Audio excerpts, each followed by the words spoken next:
everyone, and welcome to Final Fantasy XVI. We are now playing the full main game. After checking out the demo with the progress carrying over, we are now able to pick up exactly where we left off. So this is episode 3 of our Let's Play, where last time we started the game in the year 873, and then had a bit of a exposure to the current goings-ons of things, and then we were taken back in a flashback to the year 860, detailing a situation with our father and Joshua, our brother, and our mother, who was not a fan of Clive whatsoever, and being able to see those sort of inner workings and relationships at play before things absolutely blew up and we had this crazy encounter with Ifrit and Phoenix at the end. Everything was in ruins. The mother had gone and betrayed the Rosarian people to join the Empire, because effectively, if we were reading the active time lore of her character in certain cutscenes, she's the cousin. She was the cousin of, so there was a little bit of keeping it in the family with the bloodline going on. She was essentially used as like a breeder for the heir to the throne, to the Phoenix Flame, which is just crazy. And so we can see that she's probably got some contempt in that. So she's switched sides. Evil mother, and we'll have to see how that develops. It was really great to see like the inner workings of all these characters and setting the stage in terms of a story perspective, but also giving us some tremendously fun and engaging gameplay just to start as well. Like, we're only at the beginning of the game and what this could evolve into. So we're gonna load the game. I believe I've got everything set to how I want it to be.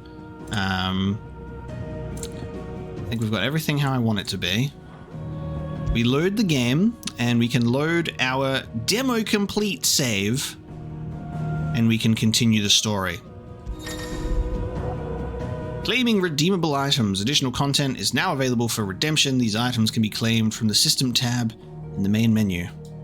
Alright, let's go. Final Fantasy 16. Alright, so we're back with older branded Clive. 13 years later, back in the year 873, Year of the Realm. The Nicosia Defile in the Dalmatian Republic. Which means we can probably do the active time lore. So there you go. So when we're in our cutscenes, we have the active time lore, but to reiterate, what is good is it has been confirmed is there is a NPC or a vendor that contains and collects all of the lore information for you to refer to later, which is nice. I still think if it was a main menu option or like something that you could review after cutscenes, that would just be more efficient, because then you could review it as it's fresh instead of waiting for a random character that we don't know yet to give us the information. It's having a codex in the main menu seems like a no-brainer, but this is an interesting way to do it for sure. But this is the Wyvern. This is what our character Clive is referred to. A slave soldier for the Holy Empire of Sanbreque, now in his 13th year of servitude. Though drafted as a frontline infantryman, the magical might granted him by the blessing of the Phoenix quickly saw him promoted to an elite squadron of assassins, where he was assigned the moniker by which he is now known. The latest mission is to descend into the Nicosia Defile, where bloody battle rages between the Iron Kingdom and the Republic of Dalmatia, and take the head of Shiva's dominant. So when we were last here, we saw Shiva and Titan engaging in battle, and it was visually stunning. And Clive has been drafted into service. He's been put on the front lines, and we saw the reason for that 13 years prior in the previous episode. And he got their magical abilities, so he gets to be on the magical Black Ops squad. The The Nicer Defile is a deep arid valley located in the eastern part of the Dalmekian Republic, and during the Battle of the Twin Realms in 865, it was the site of repeated skirmishes as the Iron Kingdom attempted to make incursions into Dalmekian territory. Now, what I'm going to try and do in terms of the active time lore is we might not dive into it a lot. I think if there's something new that we hear or read in cutscenes, I might pull it up to have a read if it's something that we're not familiar with. Like, this is good to read, but we've already read this before type deal. So I won't be frantically pulling up the active time lore. We'll make use of this NPC that can give us the information later, but we may utilize it from time to time as well. Welcome back. Sorry. What's our situation? Let's just say Shiva and Titan's little spat hasn't made things any easier.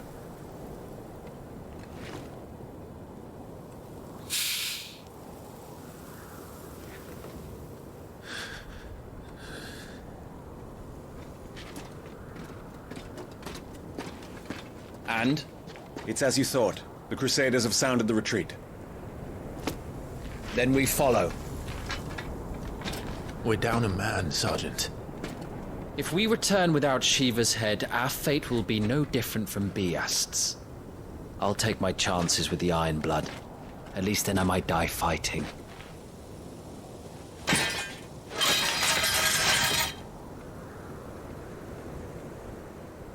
After you do, that is. I've put on the subtitles readers' names now, so we can actually see. Not today. Then it's settled.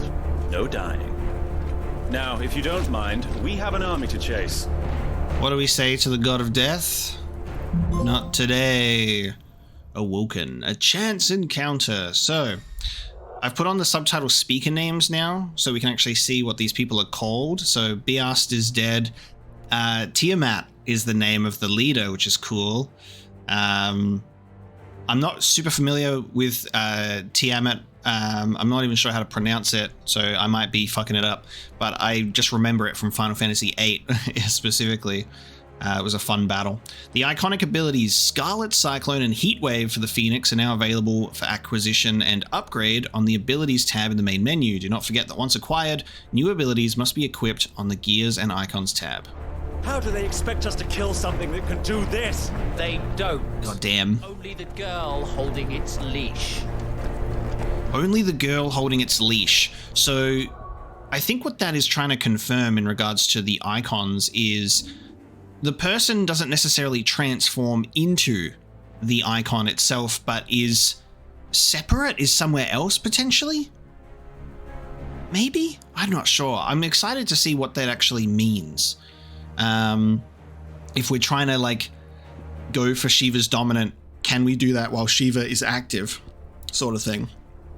All right, so we've got Phoenix Shift, which we've learned. We've got Rising Flames, and we've got Scarlet Cyclone. These are awesome. These abilities that you can have with your icons is so cool. Which is on square and triangle. Lovely. The year is once again 873, and Clive has returned from his reverie to the chaos that smolders in the wake of Shiva and Titan's terrible encounter. Tiamat reminds Wyvern of their mission and that there is no escaping the inexorable fate of the branded. Okay. So we get to... Ooh, we can see where we are, and we can actually move around the map this time. This is cool. So this is Rosaria. Because this is where we were in the year 860. Now we can see all of the different mother crystals. That's a beautiful looking map. Looks very cool. So we can see the 4 mother crystals. All right, let's move, shall we?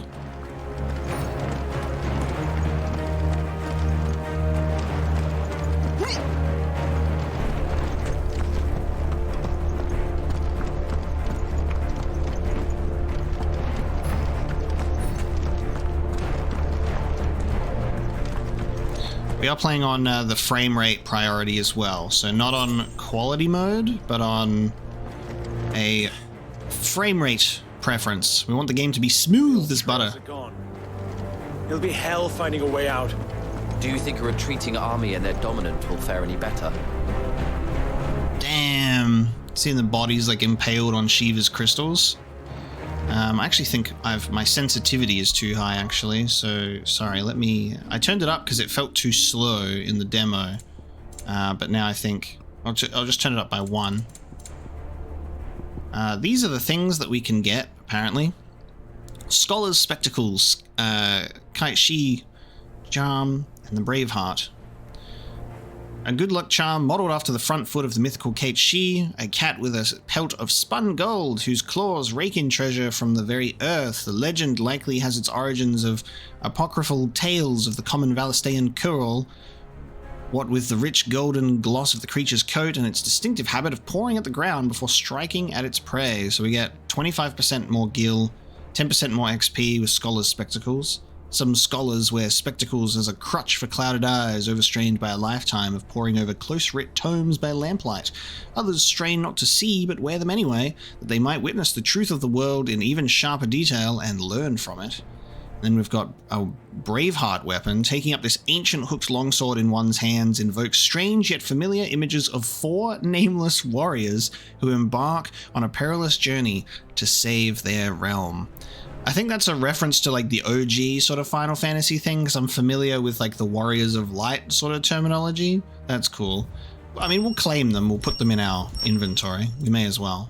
I don't know how often we'll seek to use them, but we'll at least claim them.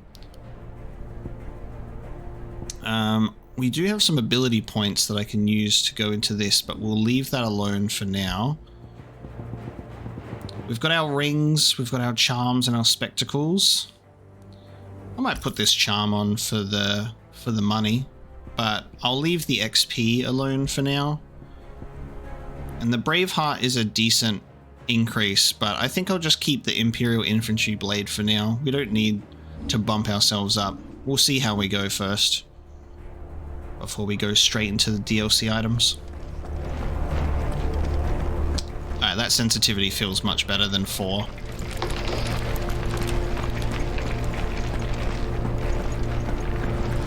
God, seeing all like the blood and the bodies like impaled on its nuts. We're gonna get caught up in the visuals for sure. By the flames.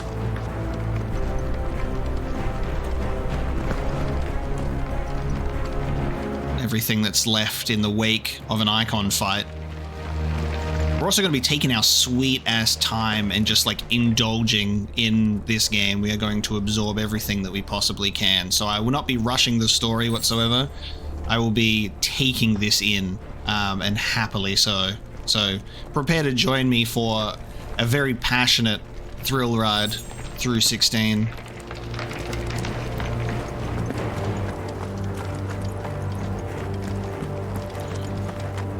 I need to see every inch of this game. Did you hear that? Down there. Oh, they got like slaves. They've got prisoners of war. Titan has knocked the fight out of our Ironblood friends. Where are the rest of them? That can't be the main host. Wait. Oh shit, it's her. What? Petra! Our fortunes have turned, Sergeant. It's her. The Dominant? Are you certain? The Crystalline Orthodoxy is a backwards faith for a backwards people. In the Iron Kingdom, they teach that dominants are unclean aberrations, born of blackest sin. Only their priests are allowed to perform the rites of priming, and I see many. We end this quickly. Shiva's dominant is our adopted sister. I think.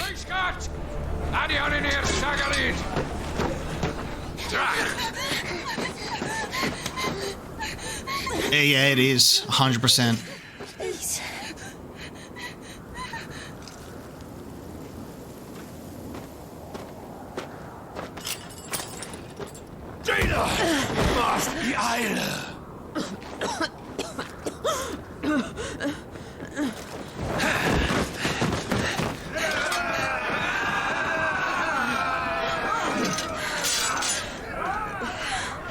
salvation now cyn Alan Scully hast.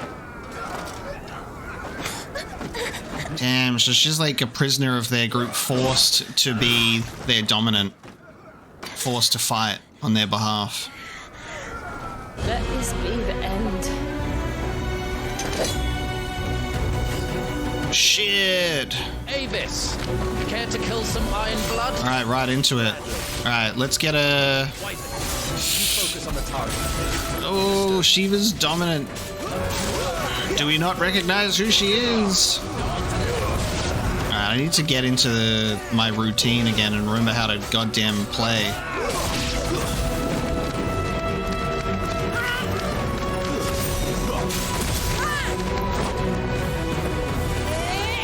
I dodge with R1, don't I? Yeah, I dodge with R1. Okay.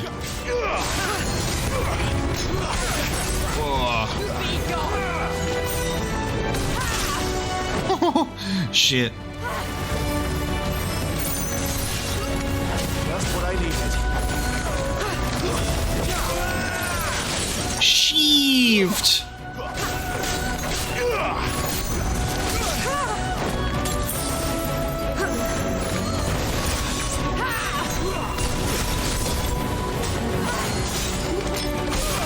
Oh, okay. This is... Alright. This is probably the challenging fight for me to jump right into immediately, but that's the price I pay for... that's the price I pay for having jumping right into this.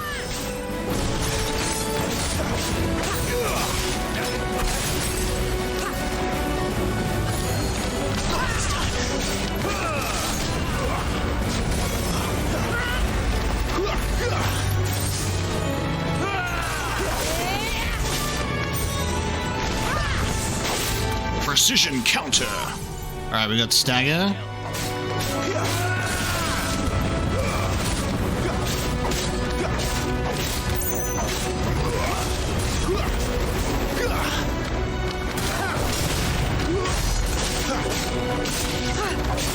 Nice.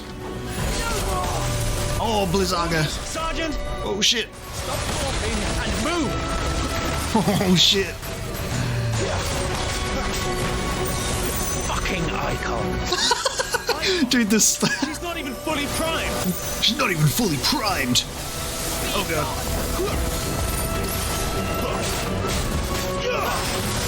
I will not have their blood on my hands. Not this time.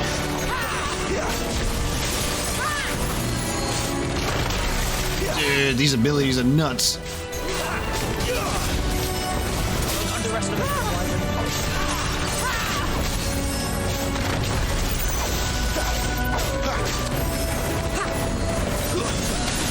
Oops.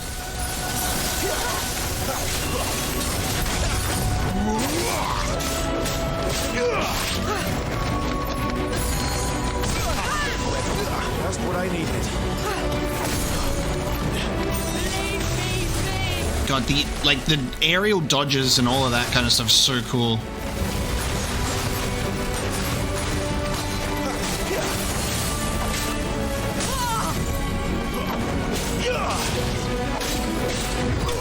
Last.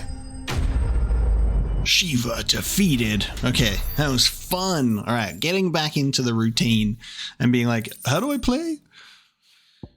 A frozen tear, and as she fought, she shed tears of ice, which shattered on the blood-stained earth below. A Dalmatian soldier's account of the Battle of Nicaea in Year of the Realm 873. Steel Silk, which is a rare case in which hyperbole has played no... Hyperbole, sorry. I don't know how to read today. Hyperbole has played no role in the item's nomenclature. Steel Silk is every bit as strong as steel, yet soft as silk, making it a popular choice for tailors tasked with crafting durable armor that does not hinder movement. Okay.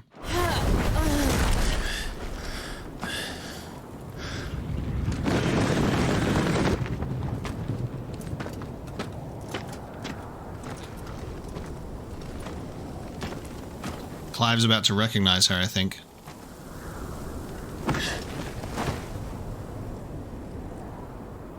Is she dead? I don't think so. Well? What are you waiting for?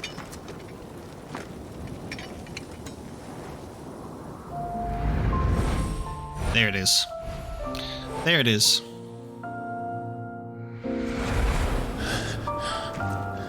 No, that's not you. Not here. I'll bloody do it then.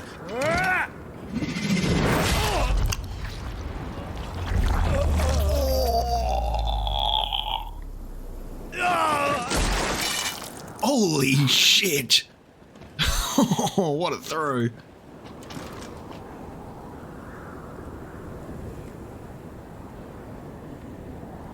We've got company, Wyvern.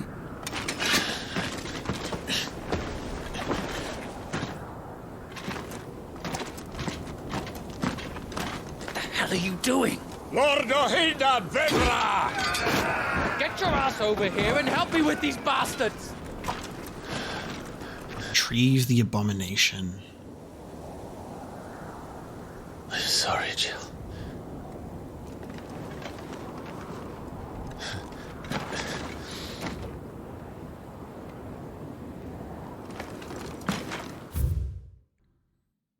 Yeah, cool. It's all put in there. So there you go. So we've got Jill.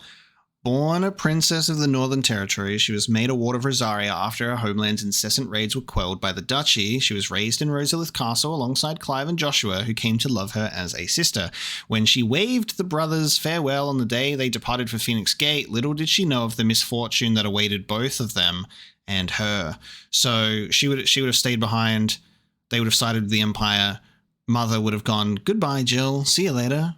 And has basically, assumedly, been like 13 years forceful, dominant slave of the Iron Crusade.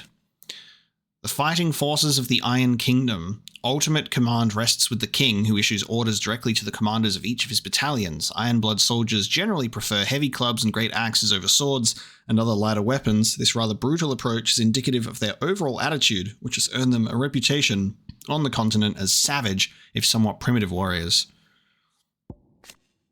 Bearers forced to fight for the nations that enslaved them, the branded soldiers are able to cast powerful magics yet entirely disposable. They are often placed on the front lines in battle or assigned to highly dangerous scouting or assassination missions. And we've read information on the Bastards and Dominant already. Trying to pick my moments to activate the active time law. What is wrong with you, Wyvern? Dominant. I know her. Know her? Look around you! Do you think any of these animals care? I need you here!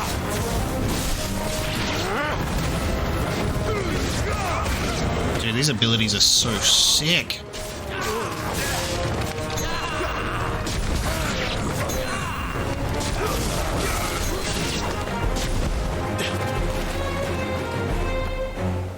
Now that that's done, I won't ask you again, Wyvern. Take her head so we can be done with this. Are you about to fight this dude and then leave? I can't. I won't. You would betray the Holy Empire? Betray? I don't recall ever pledging allegiance to your Emperor. My service may have been bought with this brand, but not my loyalty. I just fight to survive. Yo! You think I don't? The Empire will have our heads if we return empty-handed. So if you won't take hers, I'll have to take yours. I told you, Sergeant. I'm not dying here today. And neither is she. Let's find out. Dude. Oh. Parry. Use square just as an opponent attacks to parry the strike, temporarily slowing time and leaving the opponent open to counter. Square just as they strike. Okay. Nice.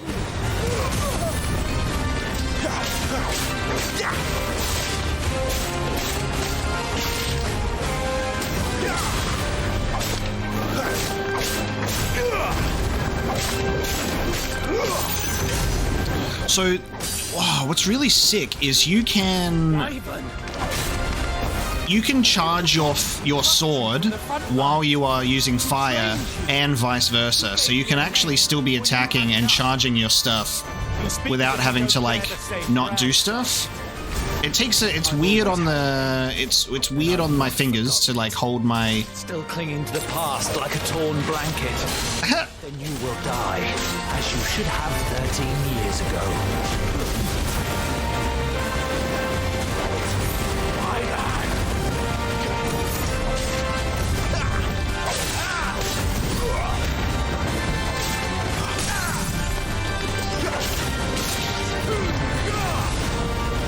For nothing. No one. And I will not fall by your hand.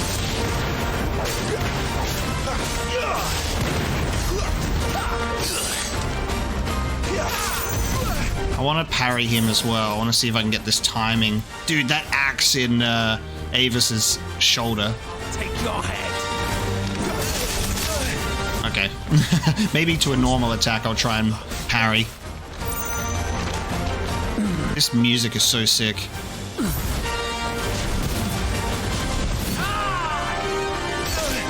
Damn it. Okay. Parry timing has never been my strong suit.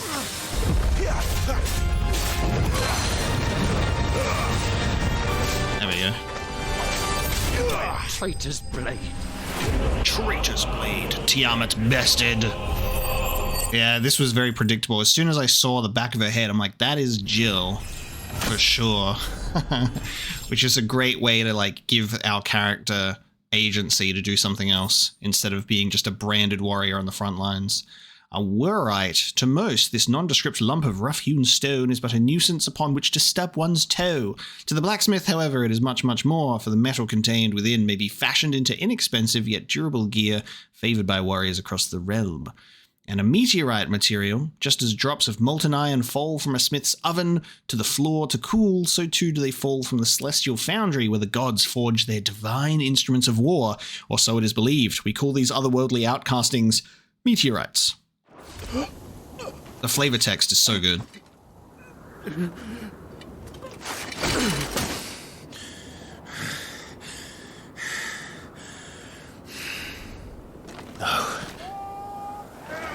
Oh shit. We're gonna need a dominance power.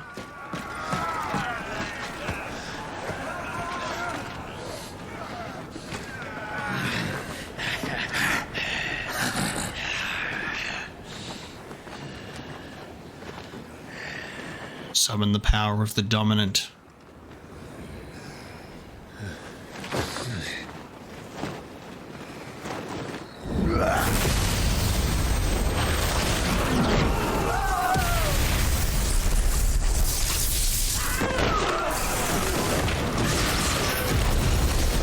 Odin? Or Rama? Ramu, however it's pronounced. Another dominant on the field.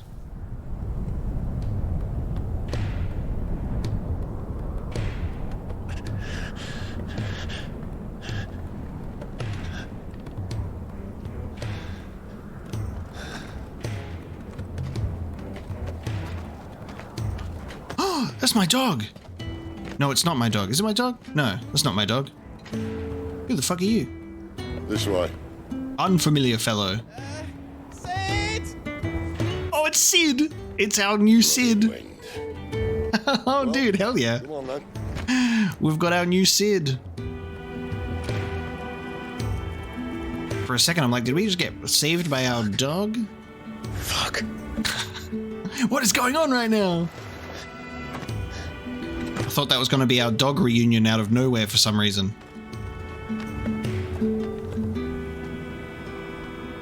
Wow, okay, we got saved by Sid. I always love getting introduced to Sid in Final Fantasy. Hugo dear, my proud desert lion. Would that you had taken care when chasing the hare? I expected more from the mighty Titan.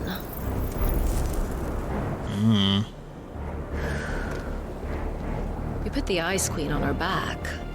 No doubt.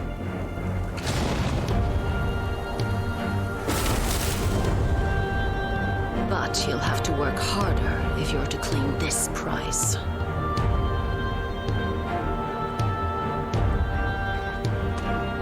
My lady. Oh, that was bad timing. Benedicta Harmon, commander of the Kingdom of Walud's elite intelligences, who sits by her liege's side at the highest tables of state, most recently in the negotiations with the Dalmex and the Zenitra stronghold.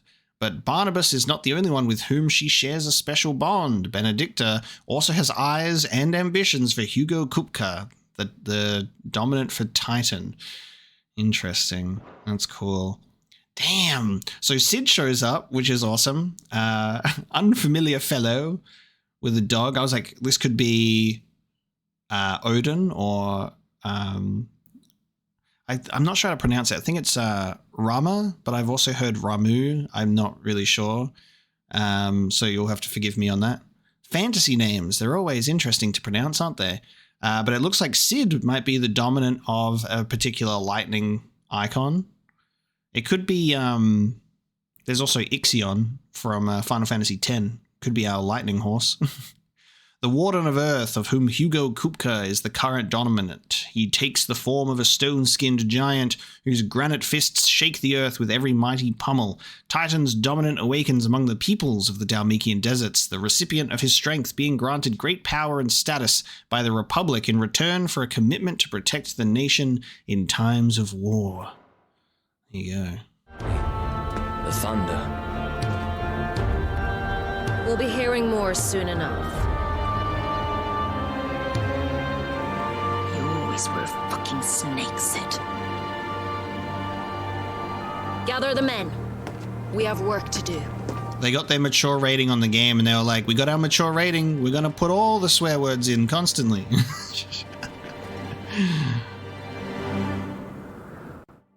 They do love to swear in the year 873. Jill. Is it really you?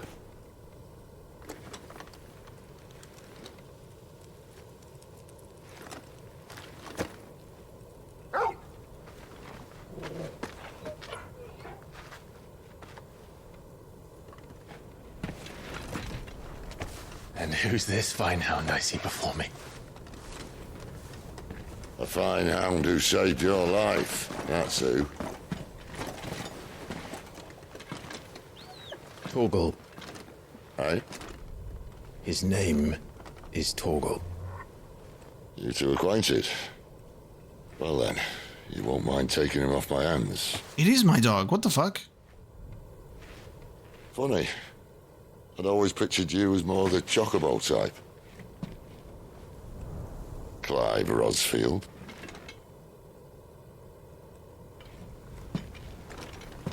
Come now. Fleet as flame, fierce as a wildfire. That there was the blessing of the Phoenix. I'd heard rumors that you'd survived, but I never paid them much heed.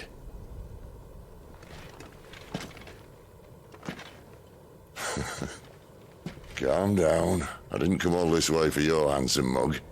Now her, on the other hand, she seemed worth muddying my boots for.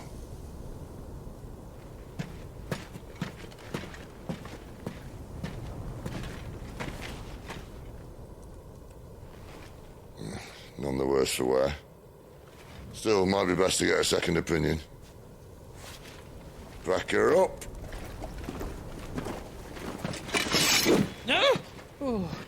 Not another step. I mean it. Well, I'm not about to leave her here. Not one with a warm bed waiting. It's all right.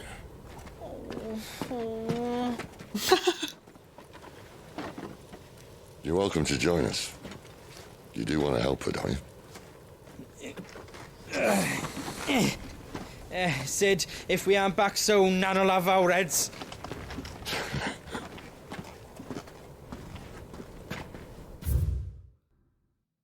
Sidolphus Telemann is his name. Okay.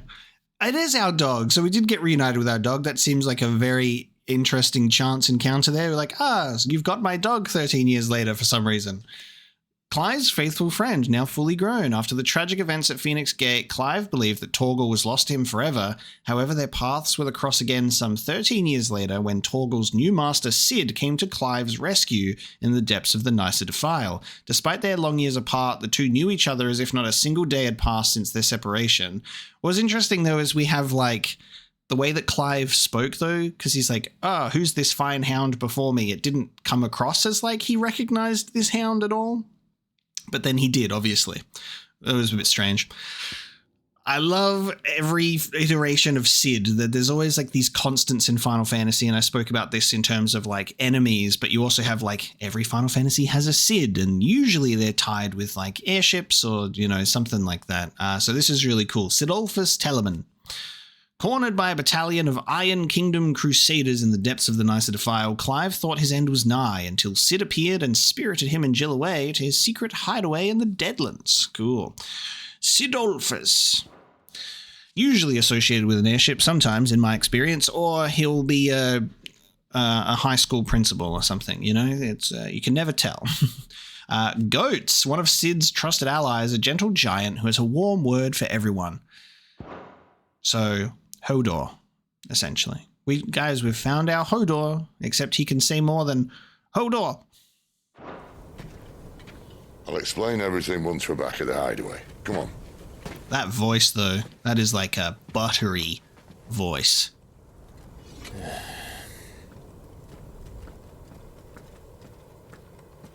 All right, we're getting into it now. We've got people, we've been reunited with Jill, we've been reunited with Torgal. It's all goddamn happening. We've turned our backs on the Empire that we were forced into. We were forced to serve. Wow, okay. To find our footing there, didn't we? Goddamn, okay. So you can see the map, we've got the beautiful music playing of the prelude theme. I love this setup. And even this, like, we know that it's confirmed that they've made so many Game of Thrones level inspirations to this, but it's like you can imagine this world map in a Game of Thrones intro, like them doing like that in the same style, which is kind of hilarious. All right, the hideaway, the withered remnants of a once verdant valley, long consumed by the blight. One would have to be either extremely foolish or extremely desperate, or an extremely desperate fool to make this wasteland their home.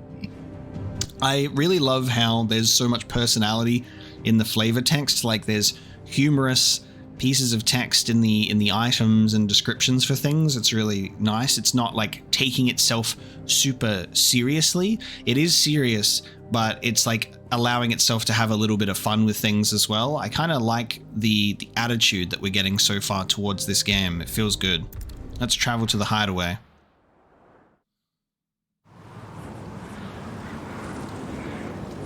Central Storm in the Deadlands.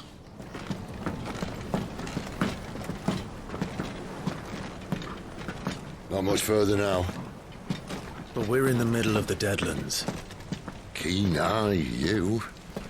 The blight sucked this place dry. Meaning no trees, no birds, and no magic.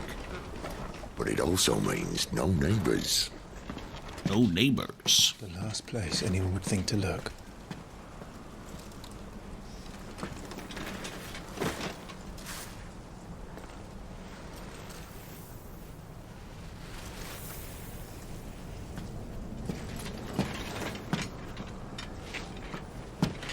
Home sweet home.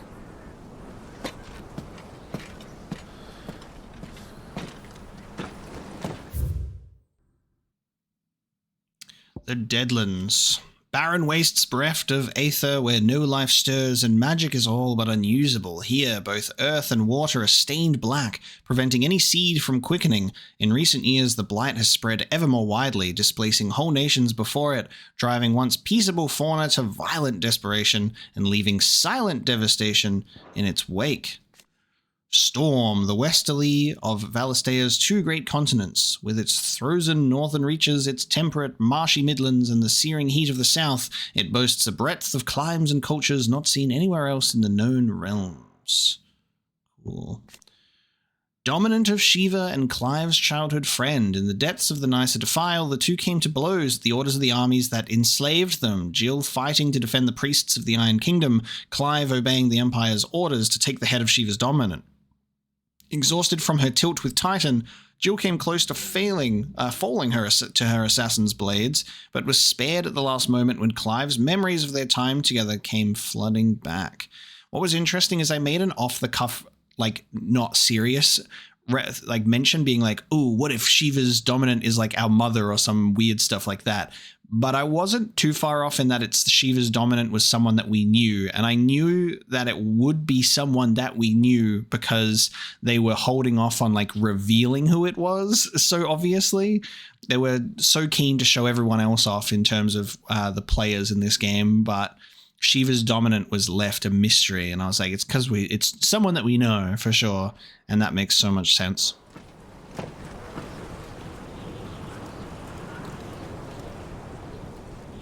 Hope Torgal fights with us in battle.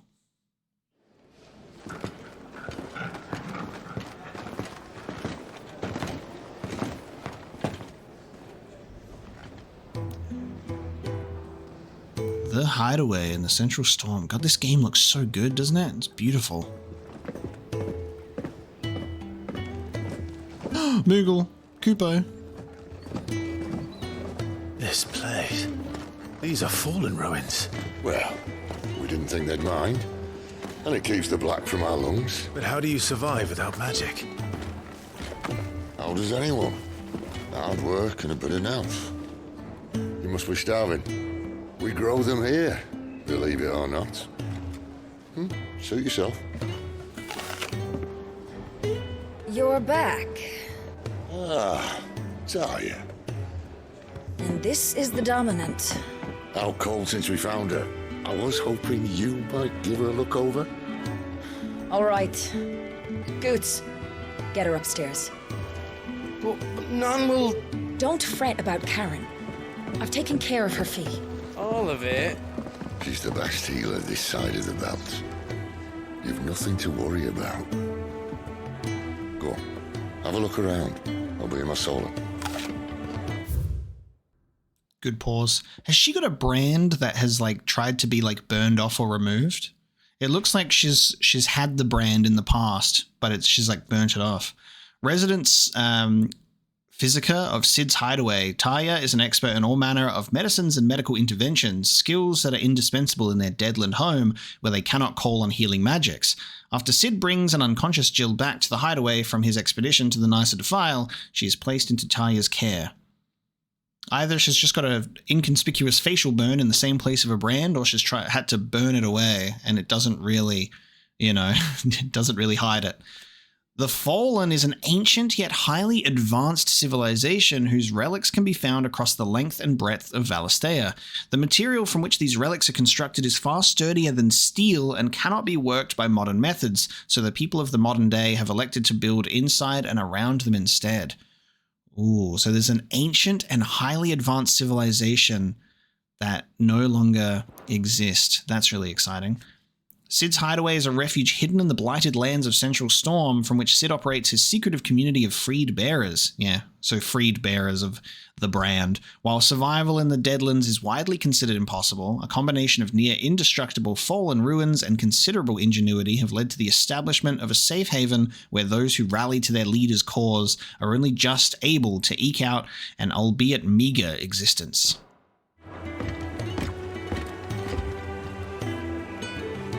So we've now been introduced to our hub world. Hideaway. God, this is so cool. I'm caught up in like the excitement that I'm just like, I'm forgetting how to read words properly. I'm like losing my place and I'm just like, I need to focus. I get so excited that it just makes me look silly sometimes. God, it's just fucking beautiful. All right, let's leave immediately. There's a good girl. Hungry, are you? I'm fully expecting to get reunited with our Chocobo at one point as well, because they specifically showed this scene where our Chocobo protected us from getting wiped out at one point in the past, and it suffered damage to its left eye, I believe, and it held on that make a note of that, because if we see a chocobo that's only got one eye, we know that it's ours. We'll get reunited with our chocobo soon enough, I bet. Sid says we shouldn't travel alone, that the Deadlands here are unforgiving. Still, needs must. Sid says we shouldn't travel alone, that the Deadlands here are That's the exit. Still. I'll still try and talk to NPCs more than once, just in case they have more than one line of dialogue, but I think for the most part, the NPCs we've spoken to seem to just have the one. Might have something round here. Cankerous crone. Torgal's got a cool little thing on his leg.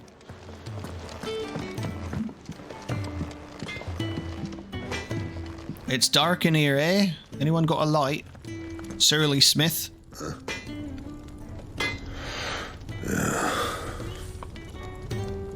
Okay.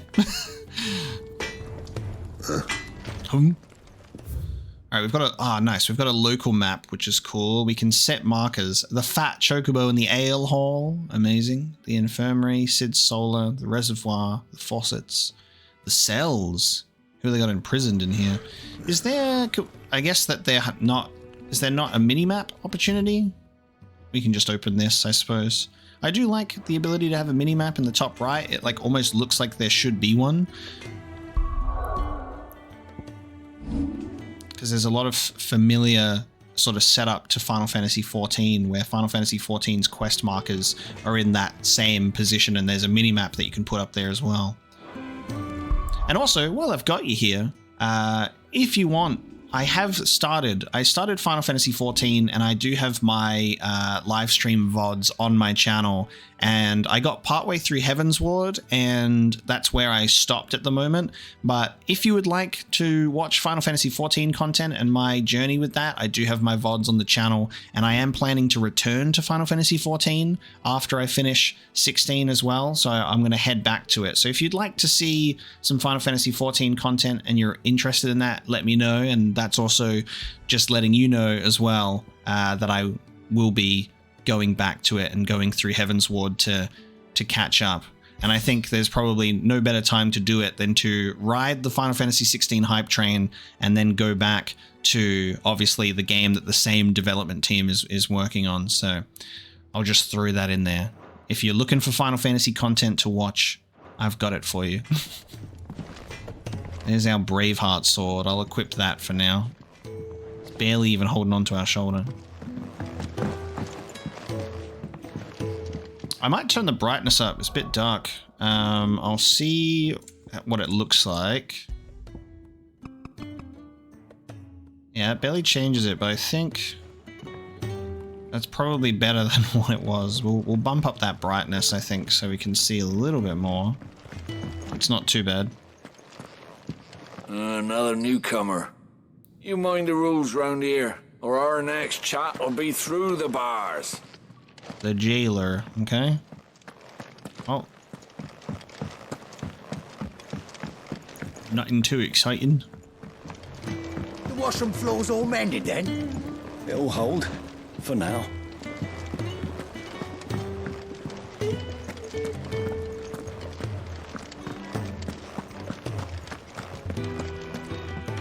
Sid once told me, the blight doesn't kill the land, it only makes her forget who she once was.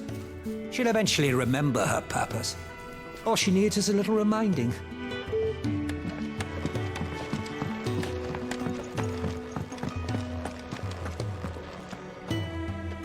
Chicken chaser. Can we kick the chickens? Okay, the bunks.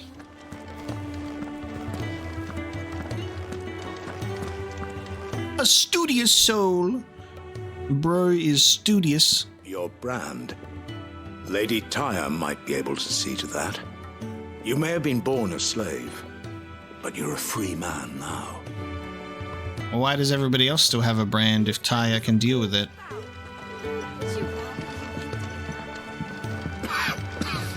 Leave me be. Not until you've had your medicine.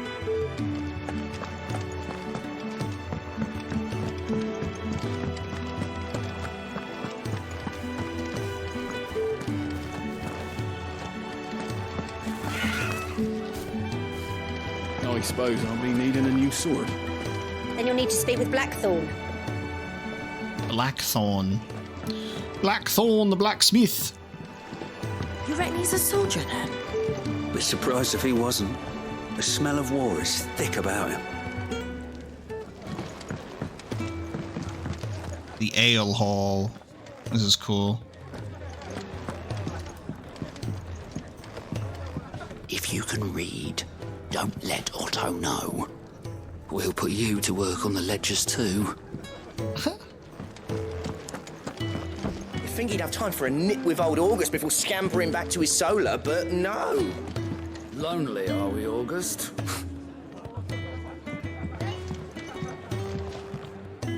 Is this a jukebox? But Final Fantasy is a Final Fantasy jukebox. That is a Final Fantasy era jukebox. A spoony bard. When lightning struck, his yoke did break, his life his own again. With thunder's roll, he knew his fate and would fight it to the end. Well, what do you think? I woke this morn inspired. That's great. I love that he actually sings as well. Okay, it looks like there's 2 ways to get to Sid Solar, but hang on, there's a thing just around the corner. Up here.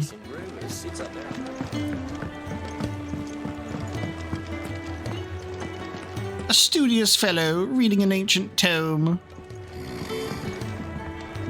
Most concerning. A wizened man. Okay. Oh, to be a wizened man in a tavern reading a tome over a pint of ale. Careful, you. I've spent the whole morning on these steps. All right, broom-wielding bearer, chill out, will you? Settle down, love.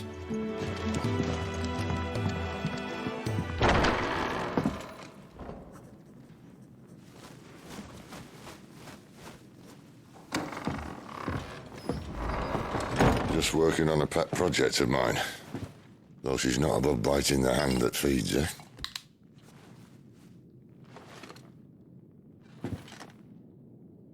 All right. I was hoping we might try and solve the mystery of poor Clive Rossfield. A bearer of the Sambrequois Imperial Army sent behind enemy lines. With orders to wait until it turned into a brawl, then slit the dominant's throat in the chaos. I didn't know it was her. How could it be? And so, to save her neck, you slit your sergeants, then set your sights on the hills. Conveniently forgetting how the Empire deals with deserters. Because with that on your chop, my friend, we both know you won't be getting far.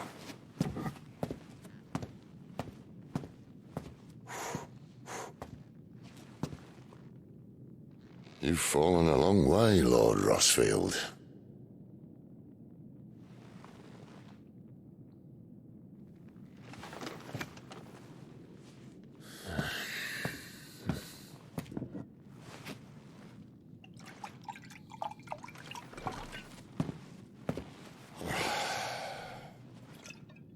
I'll not have it said that I'm a poor host.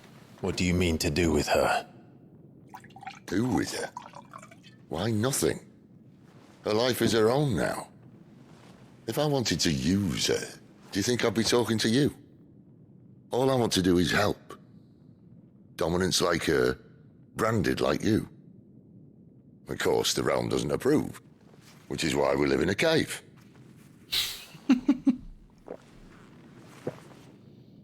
And it's also why we need help. From branded who know one end of a sword from the other. What say you, Clive? Will you join us?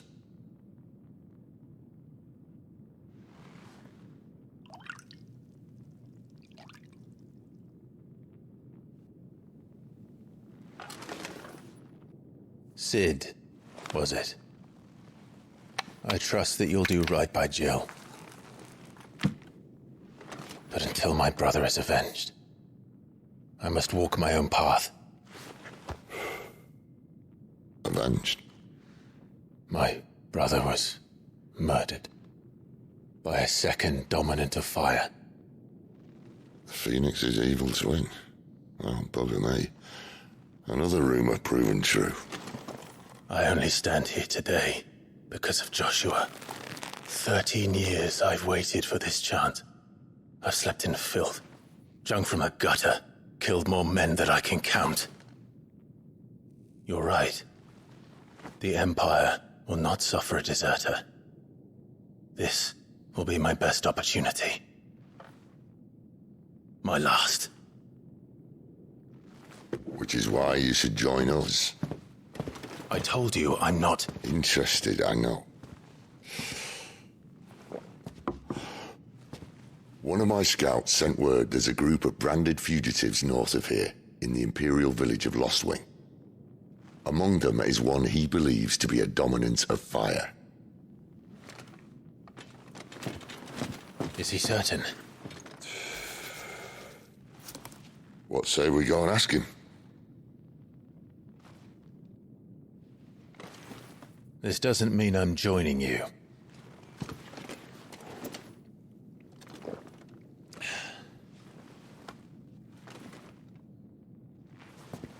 Let's make ready then. Hell yeah. Okay, this is cool. Now, oh man. All right. This is so sick. I really like Clive's attitude. Also, the voice actor is so cool as well. I think it's just a cool guy. Cool guy Clive. It's so sick. The way that I'm so enraptured in the cutscenes. I'm really excited for this story. I don't know if Clive is aware of the fact that his mother is the one that put him on the front lines when he was because he was properly knocked out. So I don't know what he is aware of at this current point in time. I'm also pretty goddamn certain that Clive is the Eikon of fire. I'm pretty sure he is Ifrit. And if he's not, he's very closely tied to it. The way that it seemed everything happened back in the year 860 was that he was consumed by a desperation to stop Joshua. And then it's like that inner demon inside of him took over. And I think something that I really think works with that is they're two brothers, two fiery brothers. And he's the second Eikon of fire. I don't know. It feels like he's very closely tied to Ifrit. So if Ifrit's dominant is not Clive and it's someone else, I'd kind of be a little bit surprised. I feel like it's this sense of Clive isn't aware of this darker side to him, and he was responsible for Joshua's murder, and he thinks that Joshua was torn apart by someone else. We'll see. We will see. There's only one way to find out, and that's to play the game. And I also think that we could potentially see Joshua return in some way. He is the Phoenix, after all, and Phoenixes do rise from the ashes, so there might be a rebirth theme or an element to it that we're unaware of yet, but nonetheless, I'm excited to see how that goes. But a fire-respected Eikon that first emerged in the Year of the Realm 860 when Imperial forces attacked the Rosarian stronghold of Phoenix Gate. Clad in infernal flame, the fiendish creature flung itself against the Phoenix, overpowering the Eikon with a strength and ferocity never seen before or since, is the important part. So it shows that this Eikon of fire has not shown itself in 13 years. I do think that Clive is the dominant, but we'll have to wait and see, won't we? It does seem to be that way. Only one way to find out. The Night of Flames, an Imperial attack on Rosarian forces stationed at Phoenix Gate made under the cover of night in the year 860. Archduke Elwyn Rosfeld was killed in the fighting, which is so sad because he did not even get a chance to fight. Man was just straight up decapitated, Joshua coated in his blood. as were his 2 sons, though the bodies of the latter were never recovered, having thought to have been wholly consumed by hellfire. The attack was widely rumoured to have been facilitated by the traitorous Duchess Annabella, although official explanations attempted to shift the blame onto the Phoenix having run inexplicably rampant. There you go. I wonder if these have more information than what we've initially read, which might be true. Because the dominant stuff we have read before, and I think that this is... We've read this before, but yeah, those within whom sleeps the power of an Eikon.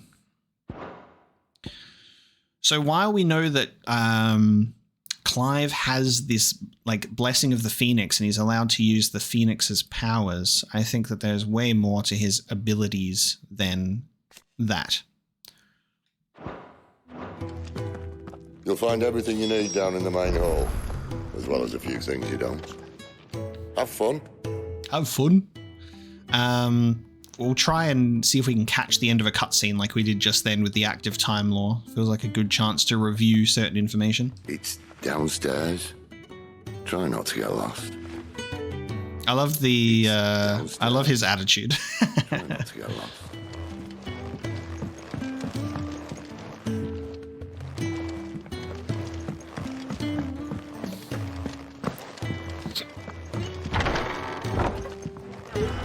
Visit the main hall. Okay. You're down here, you need to rest. I'll see she's not disturbed.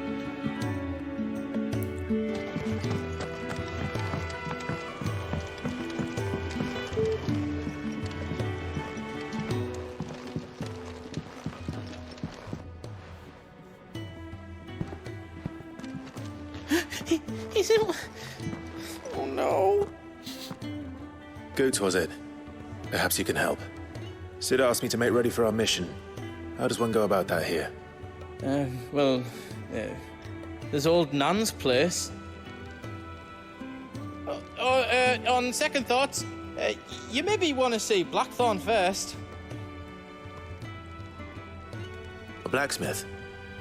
To the forge it is then. Oh wait, no, hold up. You'll be needing this. Blackthorn won't take no notice of you otherwise. Might not anyway. Another thing that's cool is noting that this game was made with the English voice acting in mind as a priority. Like it's proper lip synced. Why am I saying link-sipped? It's lip-synced to the English VAs, and it's actually been recommended for Japanese players to play it in English as a result of that, which is really interesting. So we have a very Western focus in this one, which is a cool change of pace, I think. It's kind of awesome. The forge is down the end. Just follow the sound of Blackthorn's hammer. All right, we got some continental rum. We've got 300 ability points now as well. Executing a dodge with R1 at the moment of an enemy attack not only increases evasion, but also allows for counterattacks, so we can master it. Magic Burst, we can master. We don't have Taunt yet. I reckon we should master...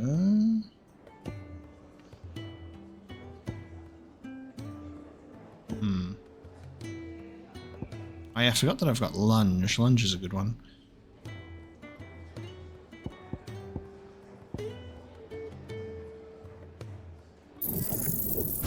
I'm going to master the Burning Blade. And then we're going to take a look at our inventory. Let's see here. Oh wow, we can have 9,999 of certain crafting elements. A noisome spirit, better suited to stripping oil from a painter's canvas than consumption, grants overworked conscripts a few rare moments of sweet oblivion on their long, arduous sea journeys north from the continent. Cool. Hey, dog. Of Kenneth's coldest when we're done. Kenneth's coldest. Titan shit boulders. Just Titan shit boulders, lad. God damn. Here's your rum, sir. Are you Blackthorn? What if I am? I've no time for idle chatter. I'm not here to talk. I'll be accompanying Sid to Lostwing, and I need you to see to my equipment. You could be accompanying the goddess Krieger to our holy bedchamber for all I care. I'm not lifting a finger for you. Is that so? Hand over the continental rum. Do you want that or not? I can take it back. Oh, damn you, Goots. All right. No need to be hasty. Let's have a look at you.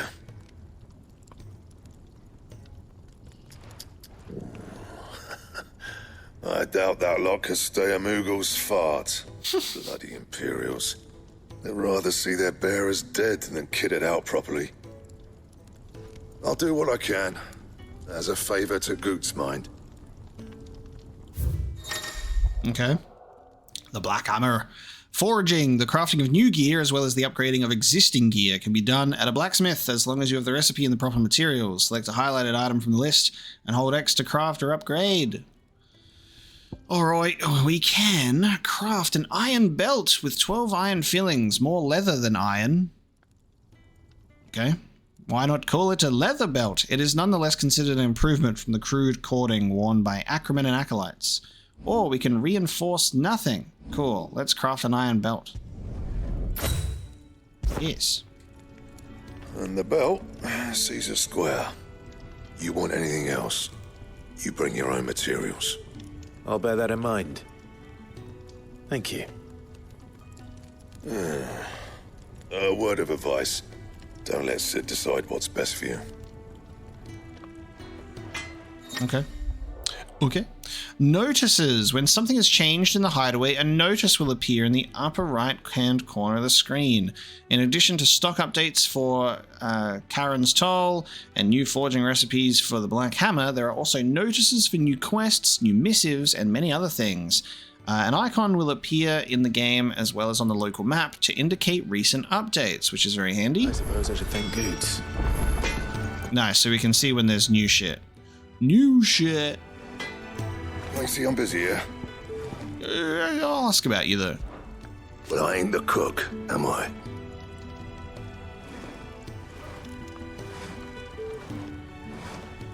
Oh, I thought he was gonna... I was like, this is a really long pause before he continues. He just goes, well, I ain't the cook, am I? And I'm like... Though if you've tasted Kenneth's Brown, I might as well be. Is there some dialogue that's not voiced, then? That seems weird. Look.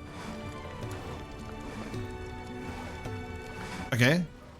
Look, Sid needed a smith, and I needed a smithy. Call it a marriage of convenience. Is this not voiced intentionally, or is my game glitched?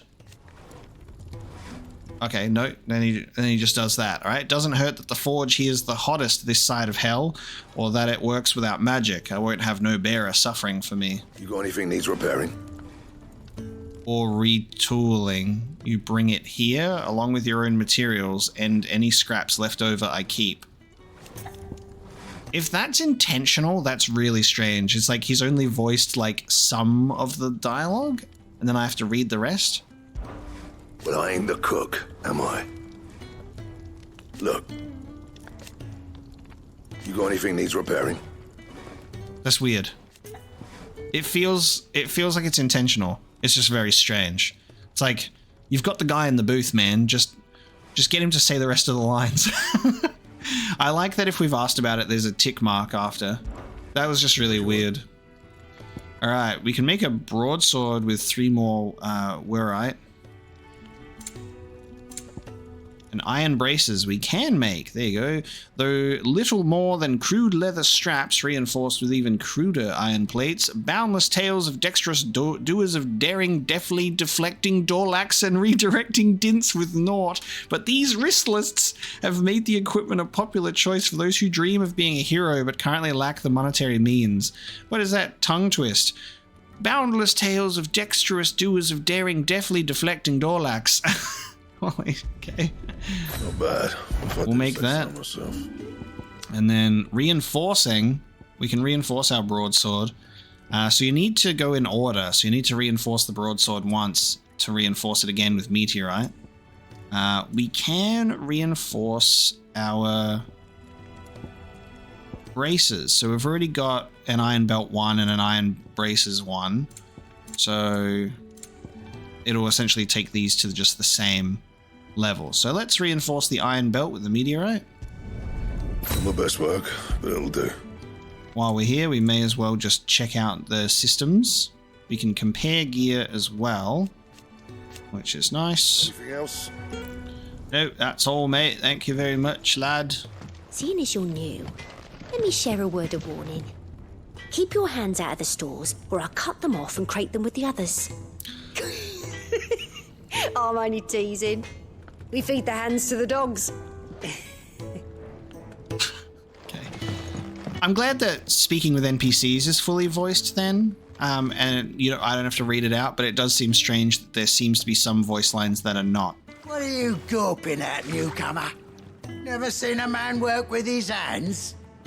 Well, you best get used to it if you're thinking of staying. You got soft hands, brother. You got soft launderer's hands. That's all I've got to say to you, lad. Another newcomer. You mind the rules round here, or our next chat will be through the bars. The dialogue and the voice acting is great. You take it back and tell that blockhead I'm not paying for stuff I didn't ask for. Okay. It doesn't look like we can talk or engage with everyone yet. We don't have full freedom. Willing to join us. Oh, more names for Otto's ledger. You another one of Sid's strays? What? We all are. Little uns, big uns, and everything in between. We're a damn sight better off here than out there in the world. Yeah, he's had his brand burned off. There you go. He's had his brand burned off. Blackthorn, resident blacksmith of Sid's Hideaway, a sullen and secretive sort who prefers to drown his woes in drink than to share them. Lovely. So we can do the ATL while we're in gameplay as well sometimes, which is nice. This whole place is falling apart. These apples are all foul. Would you rather you went without? Leave me be. Alright, let's speak with Goots. I thought it was goats, but it's Goots, it seems.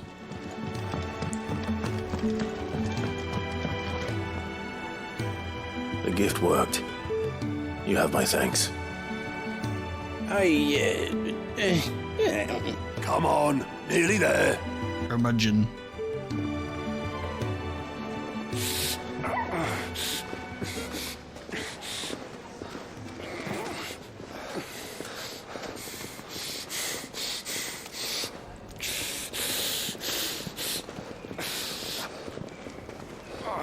You, blankets, quick as you like.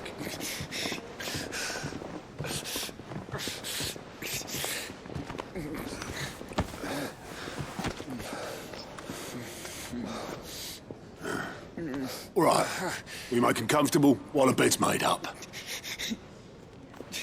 Well, you just gonna stand there? Someone fetch some water. I'll get the bucket. You go and see if Otto needs out, eh? Wait, me?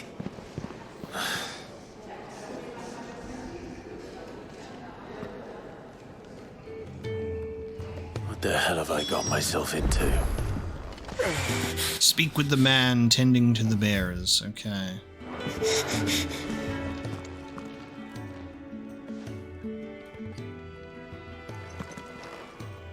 Who are they? Huh? They're freed Imperial bearers. Who the hell are you? Shit, at this rate, you won't make it through the night. Think you can find your way up them stairs to the infirmary? We need Tyre. Well, go on. Shift your ass.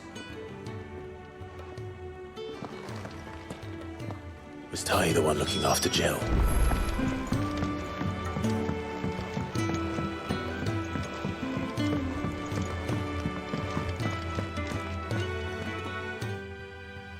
Your friend needs her rest. There'll be time for tearful reunions once she's recovered. I'm not here for Jill. You're wanted downstairs. There are injured bearers in need of attention. Well, why didn't you say so? I did say so.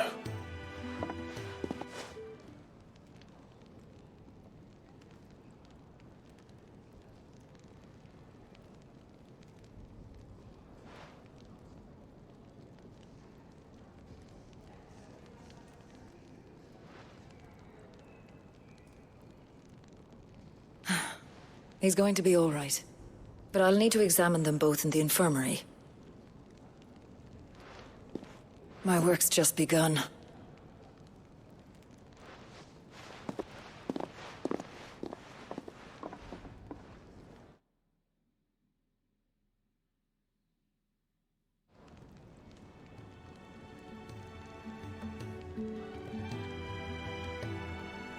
Another fine day at the Hideaway. Do many of the bearers who come here arrive in this state? It's no easy thing, casting off your chains. By the time most pluck up the courage, they're already too far gone. These two here are the lucky ones. The name's Otto. You need anything? You ask me. Well, Otto, I do need some supplies. Do you now? Then Lady Karen over there will be more than happy to help you. Right. Oh. And thanks. Be seeing you. Not likely. I won't be staying. Is that right? Well, for as long as you are here, consider yourself welcome. You helped us today, and we won't forget it.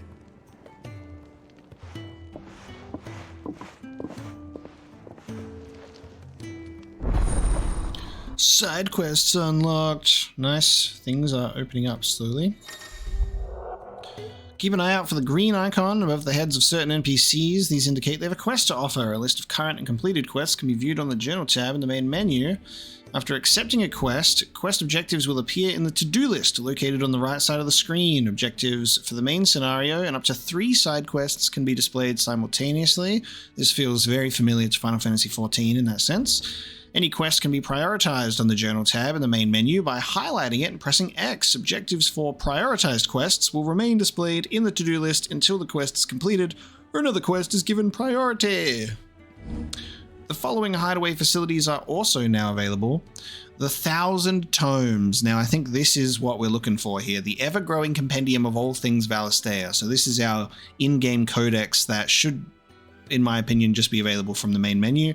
And the Orchestrion, a personal jukebox for songs collected throughout the game. There you go. Both are located in the Hideaway's Eatery, the Fat Chocobo, and can be found on the local map. Lovely. Who are these people? Who are these people? What the fuck? What is going on? Nice, we got the 1,000 Tomes. Oh, it's the wizened... Okay, it's the guy. It's the dude. Dude who was reading the book. Make, do, and mend. Food for thought. Love it. It's like, what's really cool about this is this isn't Final Fantasy XIV, but it has a lot of its identity and a lot of its sort of like structure, I would say. It's like playing a single player Final Fantasy XIV, and it's actually really making me excited and sort of refueling me to play Final Fantasy XIV again. That's going to be really fun to revisit, just at least to go through, you know, this story. It's going to be cool. All right. Well, we've got to speak to her. Oh, hello guys. You're all talking at the same time. We've got to speak with Karen, but we will speak with everybody else first. I heard they escaped their masters in the Imperial capital. And by the look of those bruises, not a moment too soon.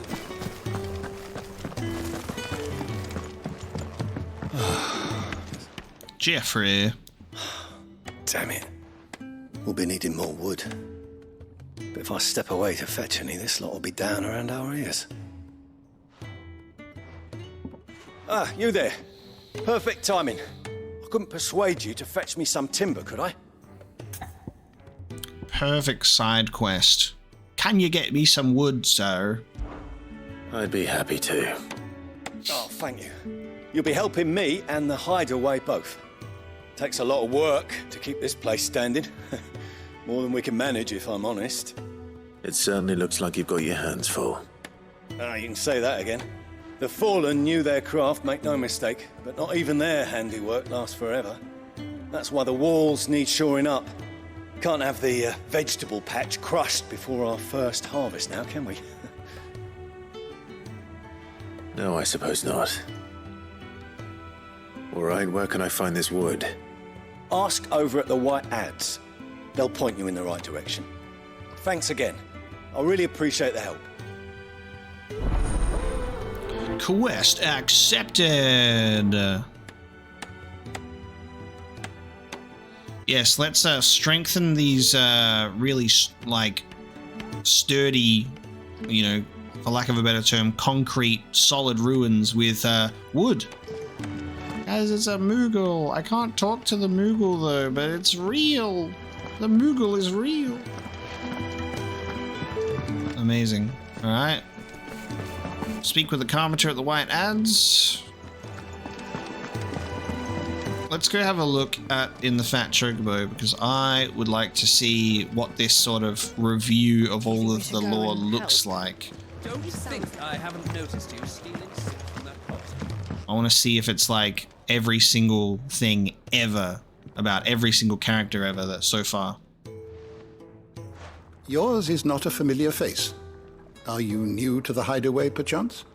You could say that. Well then, allow me to welcome you. I am Harpocrates II Hyperboreus. That's, What a name. Quite a mouthful, I know. Harpocrates. Which is why everyone here has taken to calling me simply Tomes, on account of the company I keep. And what varied company. I'm a collector, you see.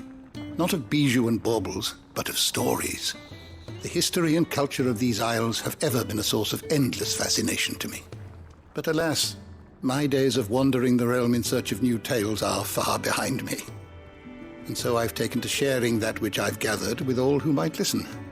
Perhaps you would care to listen. Yes, Tomes. I will ask about Harpocrates first. When I was very young... Okay. And lived, but it's intentional. Okay, very weird. Just either, like, voice the whole thing or none of it. Not, like, the first 5 words. When I was very young and lived beyond these shores, my father would read to me every night from the only book we had, A History of Valistea by Moss the Chronicler. Oh, cool. The introduction, the very first thing in this game when we start it is saying, Moss the Chronicler once said, which is cool.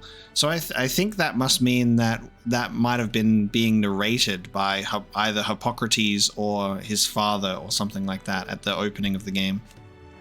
So enchanted was I by this realm of myth and magic that when I was of age I enlisted as a deckhand on a merchant galley that I might see it with my own eyes. Yet, when I arrived... What I found was a land of war and suffering, darkened by the blight and the evil in men's hearts. Still, I was determined to follow in their footsteps of Moss and record what I could, and so I did, in all manner of places and all manner of roles, until my aging legs could carry me no longer. Fortunately. Sid found me by the roadside, so to speak, and offered me a place here, where I might continue my studies, albeit without the wandering. Cool. Let's view the tomes. Let's see. I've read this particular chapter before. The 1,000 Tomes is a comprehensive compendium of Valistean lore covering everything from basic terms to important persons, geography, and history. New information is constantly added as Clive progresses through the story. Past active time lore entries can also be viewed here, so it's a mixture of stuff that is new and also the active time lore. I have a few new notes that might interest you. Oh... That's so cool. Clive tells Hippocrates of his journeys and then he updates the tomes. We will make a scholar of you yet. Oh, that's actually pretty fucking cool. He he's a little icon. Okay, that's cool. Relevant topics, compiled knowledge. You can even search by keyword and search by name. He's literally like the librarian. Okay, this is cool. Again, no reason why it shouldn't be in the main menu to access at any time, but that's okay. I really like this. This is great. So Clive Rosfield, nice. You can, yes. Okay, very good. You can, okay. I really like this layout for a lore nerd and someone who likes to have really great access to codex entries and all of the information at my fingertips. This is good. And Jedi Survivor does this as well in its data bank, where you read something and it tells you the related topics and you can go through and you can read things that are connected together. It's all very good, and that is accessible by the main menu at all times. That's awesome. Okay, I'm a big fan of that. So Clive Rosfeld, we get to see everything about everyone here, which is very cool. So we've read these things, which is nice. It's cool to see the change. He looks so much better when he's grown up. Okay. Awesome. And then it looks like if there are entries that maybe we haven't actually read, they are highlighted. They've got the little icon. I'm not sure. I feel like it might be this one that we haven't read, because I do remember reading his love for carrots less so. So I think it's this After the Fall of Phoenix Gate entry that we haven't read. Heir to the ducal throne, upon the night of the imperial invasion of Phoenix Gate, the shock of seeing his father slain before his disbelieving eyes led to him losing control of his Eikon and setting the castle alight. From the flames rose a second Eikon of fire, whose murderous rampage laid both the castle and the Phoenix low. Torgal. Oh, actually, we've got a couple.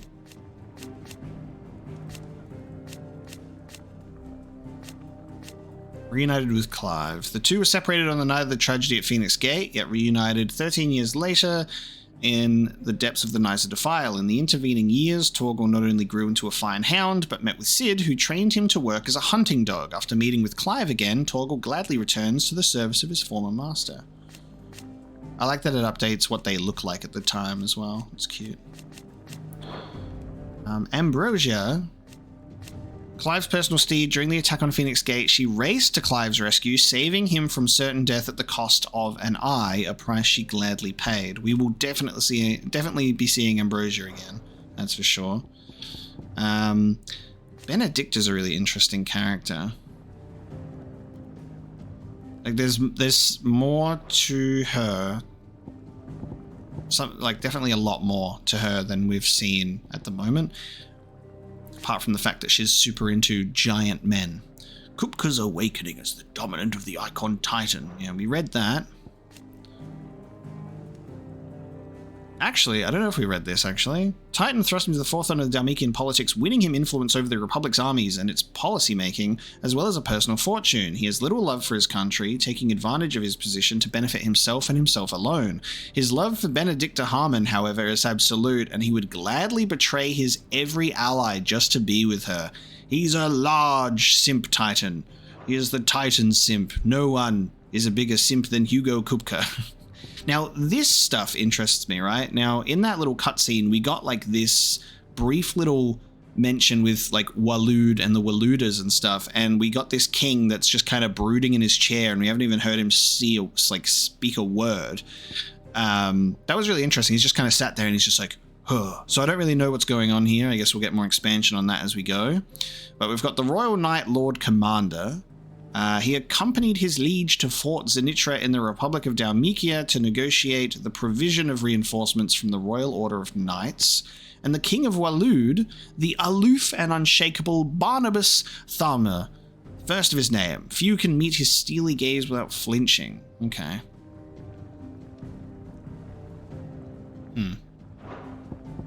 Okay.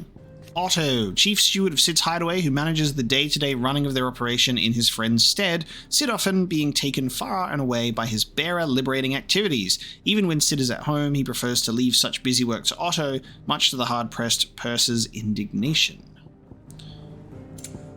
Harpocrates II Hyperboreos, the Hideaway's resident historian whose love for books has earned him the nickname Tomes. Harpocrates travelled to Valistea as a youth, seeking to unearth the secrets of this land and legend, and over the years has developed a deep knowledge of Valistean geography, history, religion, and folklore. Nice, we get to see the stuff that we've missed about this group as well, which is cool. Okay. Now, I think we've read the first ones, but this is the After the Fall of Phoenix Gate.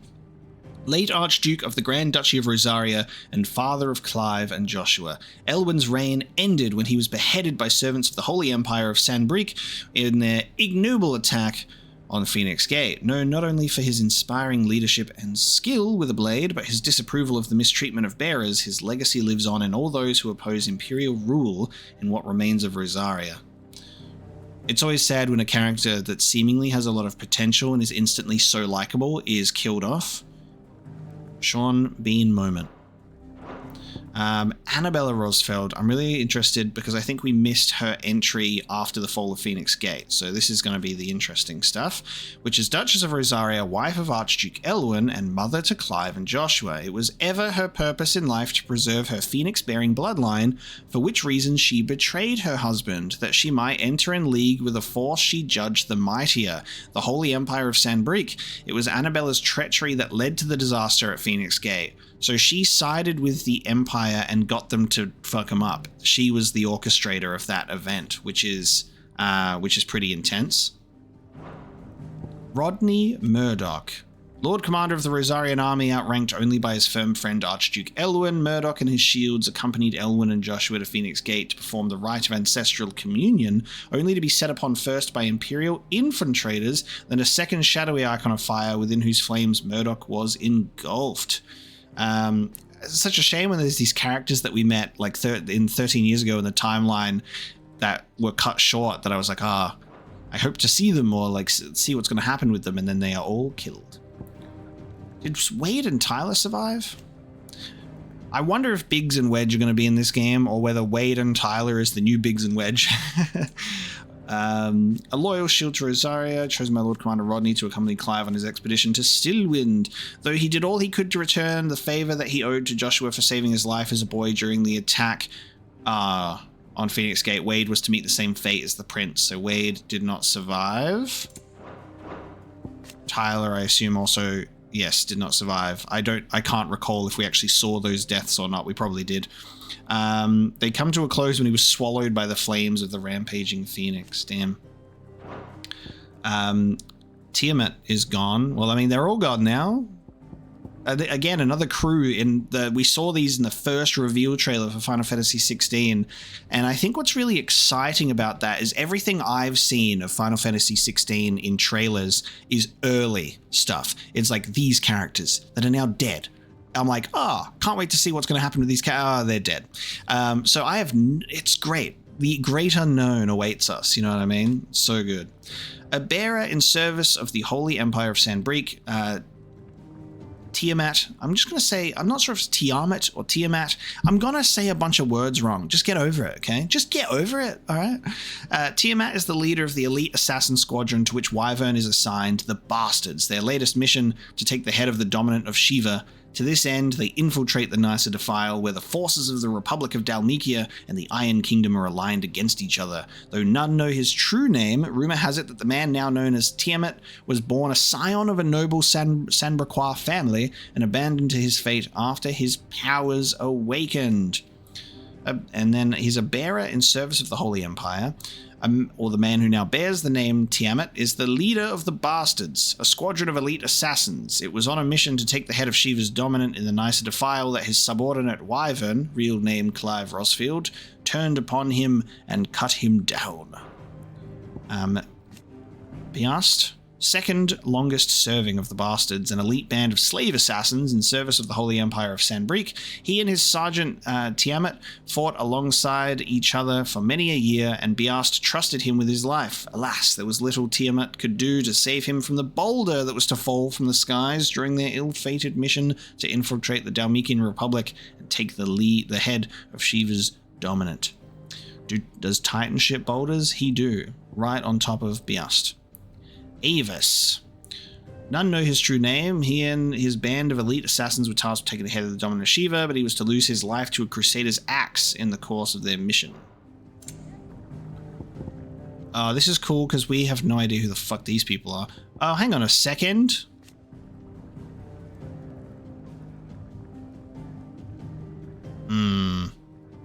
Okay, I remember this, actually. This did happen on the night. I remember this hooded figure staring down Clive, and I was like, what is this Final Fantasy X shit, right?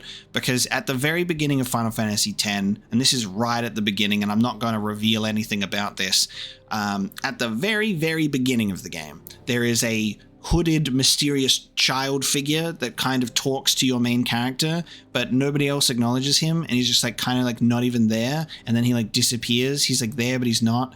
That's the same vibe, and that's all I'll say on the matter. But the Dominant of Fire is a persons of interest, and it says that there's a mysterious figure who was first seen amid the chaos of the Imperial invasion of Phoenix Gate, immediately before the appearance of the second Eikon of Fire, the very Eikon that slew the heir to the ducal throne. Clive believes this man to be the Dominant who murdered his brother and has sworn to take his revenge.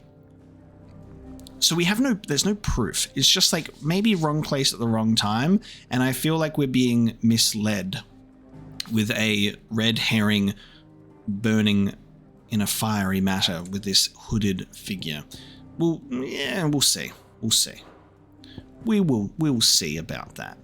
We'll see about that. Yeah, we have no idea who these people are. So let's have a look. We've got the Dalmatian Chief Strategist. Former Field Marshal of the Dalmatian Republic. While there was a time he took personal command of his troops, Hugo Kupka's rise to prominence led to his being recalled from the battlefield by reason of his advancing age, for which he bears the vainglorious Dominant, a deep-seated grudge. The Republican Prime Minister, the eldest and most experienced of its members, those elected by the States of the Republic, plus the Dominant of Titan, who serves as an official advisor. Alas, Hugo Kupka does not take kindly to his advice being ignored. Gerulf, second in command of Waloed's Royal Intelligences, serving under Benedict Harmon, with whom he shares a deep bond of trust. So we saw him briefly in that cutscene with Benedicta looking over the battlefield. And Moss the Chronicler is a far-fabled scholar of Alastaean history and legend. Even to this day, much of the surviving knowledge of the distant antiquity of the twins issued from his quill. In his later years, his writings attracted fierce criticism from certain scholarly circles, which resulted in him removing himself from public life. Cool. So that's the persons of interest. Let's have a look at the lay of the land and what we haven't read yet. And just to obviously make it clear, if it wasn't obvious already, and if you're not new to the channel, you would know this, but if you're new to the channel, we read and we learn and I teach and we absorb the lore and we go through it. We don't ignore it because it's valuable information and a lot of effort goes into it. And I love getting immersed in a story and I love reading it out loud and sharing it with people because there's a lot of people that don't and they skip over it and then they go through the game and they go, what, this makes no sense. What does this mean? And it's good that all this information is available to you. People don't like to read in their video games and that's fine. And people also skip over my codex readings and that's also fine. We like what we like and we don't like what we don't like. But I'm not going to skip over it personally. I love to get involved with it. I don't like to skip over it, and I like to include it in my episodes as an all-encompassing, experience. It's definitely worth reading in my opinion, and I do that for like all of my games, at least as much as I can. Valistea is a realm comprising the twin continents of Storm and Ash, over which the Mother Crystals stand timeless vigil. At the foot of each, great cities have risen up over the eons, and around them powerful nations. Though the land has been blessed with the light of magic since time immemorial, in recent years a creeping blackness has begun to gnaw at its borders. The Blight. It feels very Dragon Age-y whenever I read The Blight. I'm like, that's cool. The Ducal Army is the loyal soldiery of the Duchy of Rosaria. They serve under the Standing Army's Lord Commander, whose task is to enact the will of their sovereign, the Archduke. Those who show sufficient aptitude, who are blessed with sufficient nobility of birth, are made shields, personal retainers of the Archduke himself. House Rosfeld is the highest of the noble houses of Rosaria. The dominant of the Phoenix is always born into the Rosfeld line, and so it is always a Rosfeld who sits upon the ducal throne. So as it stands currently, Joshua was the last in line to be the Phoenix, and there are no other babies out there because Annabelle is the one who can bear the bloodline, supposedly. So unless in this past 13 years she had another kid to someone else, we'll have to see what happens there. Because if it's sort of like a thing where it's like a phoenix must always exist, I wonder if the phoenix will take things into its own hands and like make like Joshua rise from the ashes. You know, I feel like that could be a thing that happens. The capital city of the Duchy of Rosaria, Rosalith Castle, seat of the Archduke, stands at the heart of the storied settlement, whose marketplaces teem with activity. Alas, the encroaching blight has rendered vast swaths of the land to the north uninhabitable, driving refugees south in ever greater numbers and placing an unbearable strain on Rosalith's all too finite resources. Oh yes, the Dragoon. This was awesome. This was a really cool boss fight. And something that I was actually told in the comments during my demo videos that I uploaded was the Dragoon was voiced by Estinian, the Azure Dragoon, the ex-Azure Dragoon from Final Fantasy XIV, which is really cool because my character in Final Fantasy XIV is a Dragoon, and we've gone through that whole storyline. And one of the last things that I've done in Final Fantasy XIV was with Hraesvelga and Estinian and all of that, like all of that kind of stuff. And very, very satisfying. So that's really cool information to have Estinian's voice actor be this Dragoon. A lance-wielding knight of the Holy Empire of Sanbreque, the Dragoons are trained in a unique acrobatic fighting style modeled after the movements of dragons, which is characterized by sudden thrusts and disorienting leaps and dives. Gregorian scripture holds the creatures to be divine, a gift from the goddess herself, and so too are their namesakes revered by the populace. That's awesome. A unit of Imperial Army assassins tasked with taking the head of the Iron Kingdom's dominant Warden of Ice, a vessel for the Eikon Shiva. All of its members, including its leader Tiamat, are bearers, branded men pressed into servitude for their ability to wield magic. The Imperial Army, the assembled forces of the Holy Empire of Sanbreque, while officially under the command of the Cardinals, it is Holy Emperor Sylvester Lesage whom the legions truly serve. On the battlefield, the Dragoons, peerless lancers renowned throughout the realm, are the Empire's keenest weapon, descending from the skies to sow terror and disarray among their hapless foes. I'm so excited to face off against more Dragoons, let me tell you. We have definitely read the Dalmatian Republic already. Fort Zenitra, I remember reading that anyway. I've read that. The Republican Parliament, the highest council of government of the Republic of Dalmatia. 7 ministers are responsible for ruling the nation, though their will is often molded to that of their permanent economic advisor, Hugo Kupka, who leverages his power as the dominant of Titan to shape the Republic's policy. There'll be some of these like these that were marked as unread, and that's because I didn't read them during the primary playthrough of the game, and then I added them at the end of episode 1 because I restarted the demo to get that information. So there'll be some things that we've actually read already, but it just shows as unread for now. Looking to bring an end to their long-running conflict with the Iron Kingdom, the Dalmex convened a council with their Waluda allies at Zenitra Stronghold. However, the Waludas were unwilling to concede to the Dalmex requests, leaving the Republic no choice but to field its dominant Hugo Kupka. In doing so, Parliament further indebted itself to this already powerful player in national politics.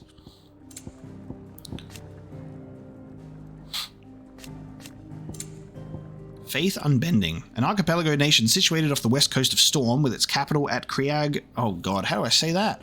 I think I'm... Craig Loersgulia.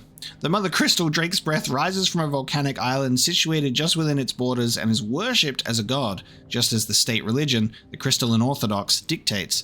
The same religion decrees the use of magic to be anathema, and bearers and dominants who use it to be sinful aberrations, leading to an even greater discrimination than that suffered by their brethren on the mainland. Given their stated desire to control all the mothers, the Ironbloods' attitude to other nations is one of indelible antagonism. So that's why Jill was referred to as an abomination. We've read that. The Crystalline Orthodox is a religion dedicated to the worship of the Mother Crystals. Its priesthood enjoy great power, with the Patriarch, leader and chief shepherd of the faithful, the most powerful of all. While best known as the state religion of the insular Iron Kingdom, it was once practiced throughout Valisthea. To its believers, the Mother Crystals are literal gods, and the wasteful expenditure of aether throughout the use of magic is strictly forbidden. As such, those who do use magic Dominants and bearers both are seen as subhuman abominations. The Northern Territories is a bitterly cold region in the northern reaches of the continent of Storm. It was originally home to the mother crystal known as Drake's Eye, around which a series of small nations sprang up. Nations whose belligerence proved troublesome for Rosaria over the centuries.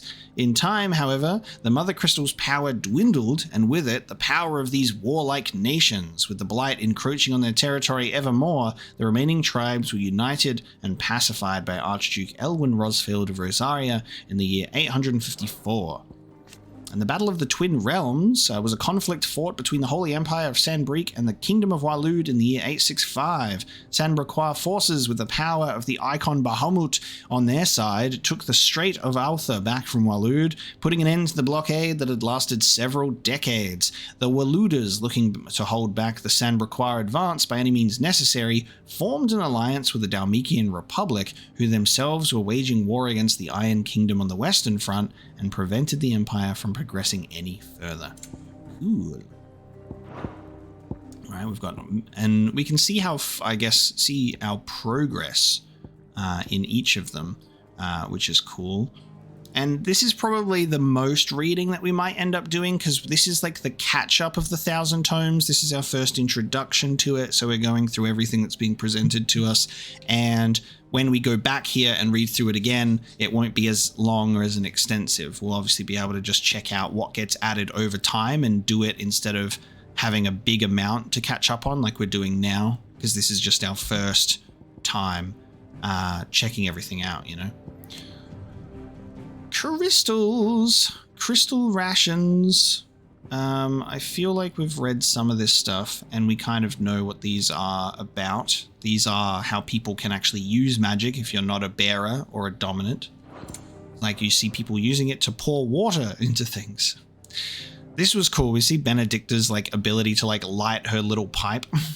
The art of channeling aether to make one's imagination manifest. This can take the aspect of one of the 8 elements: fire, water, wind, earth, ice, thunder, light, and dark, or more rarely, be unexpected. So light and dark classifies as an element here, which is cool. I'm assuming light would be like holy.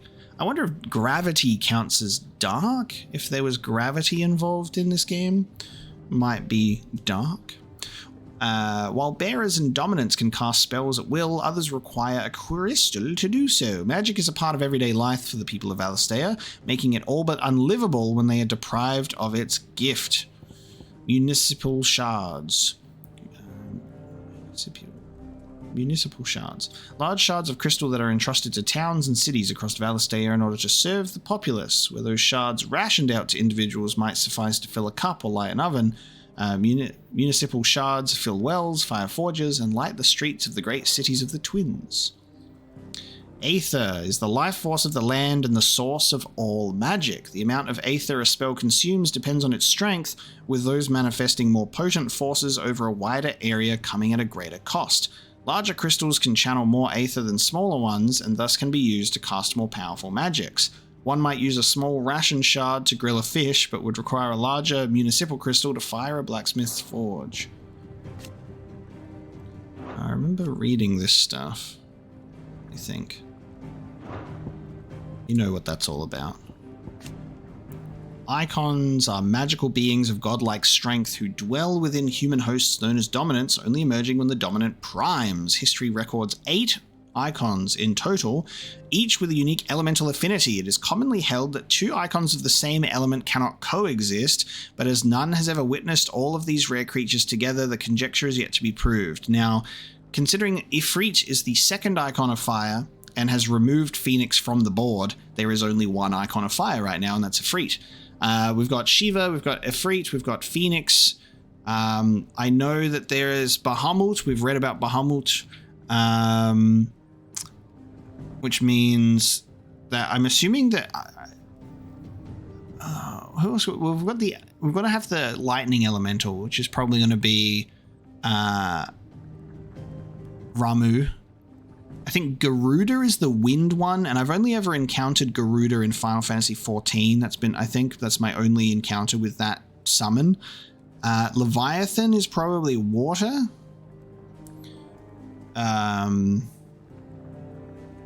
which means that Titan, Titan is the earth one. But then there would also be a light and a dark as well. Diablo and what is Odin? Would Odin be light? And then that's Ifrit and Phoenix are the two fire ones, so that would make like 9 at the moment. The act of a dominant transforming their living flesh into that of their Eikon. Dominants most often prime during times of war, using the immense strengths of their Eikons to turn the tides of battle. Though it is usually done deliberately, the dominant remaining in control of the Eikon even when primed. On occasion, a dominant will lose control of their powers and see their Eikon run riot. So it does say that when they are primed, it does transform their living flesh into that of their Eikon, right?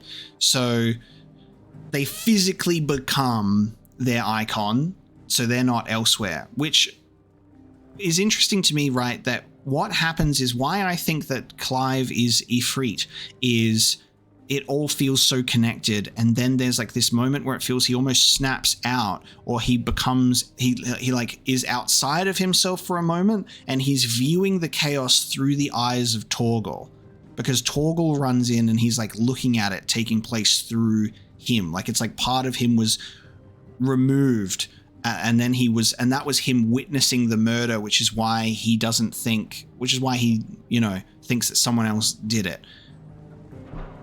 It just feels so strange at this point. We'll have to wait, won't we, and find out. The Rosarian National Anthem is the most beloved ditty in the Duchy. The Rosarian National Anthem was written for the occasion of the new nation's founding and is filled with patriotic imagery of rolling meadows, rising flames, and stirring song. It was oft heard raising the rafters of ducal alehouses, particularly close to closing time, where disputes over the lyrics to the less practiced third verse would occasionally end in fisticuffs.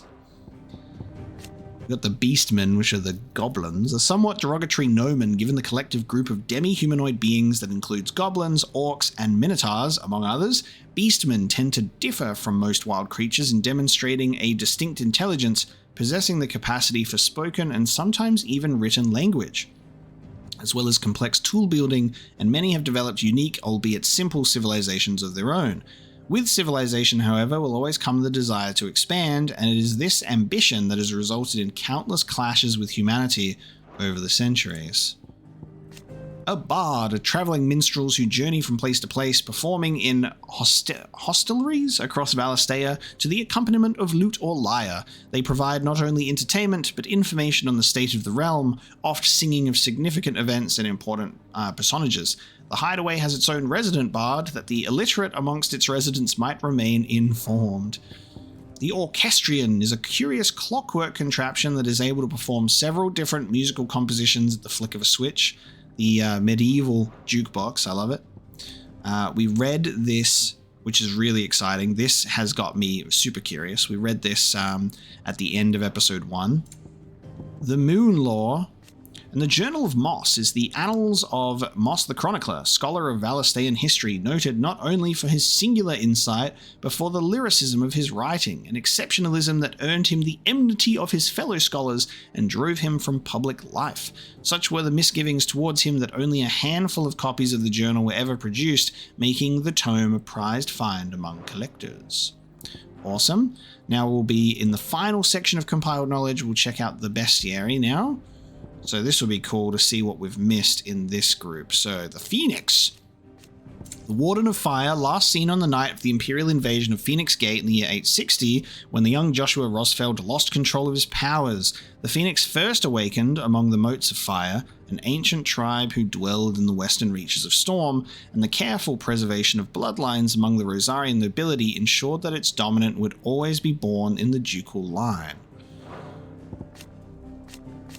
Warden of Ice, of whom Jill Warwick is the current dominant. With her glacial aspect and ability to conjure boreal boulders from the aether, Shiva's appearance on the battlefield makes her enemy's blood run cold. The Gigas goblin that we fought. As they are oft witnessed in the presence of goblins, many believe these lumbering brutes to be goblins themselves, albeit ones that have grown to prodigious size. Scholars, however, deny these claims and insist the two tribes are independent and their relationship a symbiotic one, with the Gigas providing protection to the slighter goblins who, in turn, provide the craftless giants with sundry arms and vestures such as the charnel carcanets created from the bones of their victims. The spread of the blight has seen both tribes impinge on human territory with increased frequency, and recent spottings have put them as close to civilization as the Three Reeds in Rosaria. The Morbolls. Now this is cool because they're referred to affectionately as Malboros, but I wonder if this is a subtype, I think is what I pointed out. The foul cocktail of bile and partially digested prey that accumulates within these giant carnivorous plants' bellies makes their breath so spectacularly rancid that it can be used as a weapon to repel would-be attackers. Morbolls favour more humid climes, such as those found in the volcanic isles of the Iron Kingdom. However, the spread of the blight has driven the mobile flora to cooler areas such as the swamps of Rosaria. I wonder if they're just called Morbolls in general here, or whether there's bigger, stronger ones that are affectionately referred to as the Malboro. Chocobos, favoured steeds of the people of Valistea. While they are mainly bred for riding, some are used to pull wagons, and some are even eaten, but the boldest and bravest are put forward for use by the military. They are intelligent and fiercely loyal creatures, and tend to tolerate only their master's attention. Wild chocobos are no less vigilant, and will readily attack anyone who they perceive to be a threat. Anyone who isn't carrying a fistful of Geishel greens, that is. Oh, this is cool. So this was cool and sad, is I thought that we had like a three-eyed bird, our three-eyed raven, if you will, but with an owl that was like a messenger. We see that Sid has one as well. Owls capable of transmitting the thoughts of others. That's cool. Specifically those with whom they are attuned. So they're carrier pigeons, but with a magical property to them. In response to an ancient incantation, their lithified third eyes store these thoughts in the form of aether, allowing them to be passed on as and when required, though only to the intended recipient. That's awesome. Stellases are mainly kept by royals, nobles, and other figures of authority for the purpose of sending secret or urgent messages, and are seldom available to common folk, so I wonder how Sid has come to acquire one. The incantation O Mia Lost Land Tu Isaga Laith can be loosely translated to My will is now thy burden, ne'er cleft our bond shall be. Cool. It was sad to see that the message did not go out during the Night of the Flames, but that was cool. And there you go, there is our 1,000 Tomes catch up. So we've read everything that we've missed and all of the new information that has popped up, which is really cool, and obviously there will be much more to read. You are always welcome, Clive. As we go on. So that was the 1,000 Tomes. We can all breathe and relax. Hope you enjoyed that little codex run through. And now we will now proceed. Next time you're in, first round's on the ass. What about now? Kenneth, the kitchen head. Ah, a new face, and dare I hope, a willing pair of hands. The fat chocobo is a demanding mistress, and we are too few to keep her on her feet. Might I persuade you to deliver a meal or two to souls in need of sustenance? For your trouble, I can offer you the contents of my strongbox and my enduring gratitude. Help keep the fat chocobo running. I don't see why not. I don't see why not. Marvelous. And who exactly do I have the honor of addressing? Clive. Delighted to make your acquaintance, Clive. I'm Kenneth, and mine are the weary shoulders upon which the weight of this fine establishment rests. Now, I have 3 hungry customers awaiting their victuals. Take these if you would, and be careful, they're hot. I can't escape hospitality. It even gets into my video games. Oh my god. Oh, Mio. How long has it been? Hello there. Your salt broth, sir. Your food. I was hoping it might be. Well, doesn't this look fine? Thank you, lad. You're new, aren't you? Kenneth's running you ragged already, I expect, the old rascal. Well, He did say he'd give me something for my trouble. And so he should. We're not slaves anymore. Well met, lad, and keep up the good work. Nice. Video game food always looks so good. That was one of the best parts of Final Fantasy 15 was, God, why am I forgetting his name? I've come up with a new recipe. Oh, it's like right on the tip of my tongue, and that really annoys me. It starts with an I, does it not? Why can I not remember? Noctis, Prompto, Gladius, or Gladio, and... Why can't... It's right there! Oh, you know what I'm talking about. Why can't I remember his name? That really annoys me now. Oh! Alright. Why? You think he'd have time Ignis. for a nip Ignis? with old August before scampering back to his solar, but no. I'm literally looking it up. Is it Ignis? Yes, it's Ignis. God, why did that took so long to come back to me? It's been a long time. The food that Ignis would make. I've come up with a new recipe. Once Titan turned up. Your food, sire. Oh, that's a big nose, Chief. You can smell the food from all the way over the other side of the kitchen. I hope you do not think me lazy for waiting to be served like a lord. I literally love how he's titled the Lame Bearer. My master did not use me kindly, you see. You left me half lame, truth be told. So lame. Sid took me in nonetheless. Well, the Hideaway is the home I never knew, and a mighty fine one at that.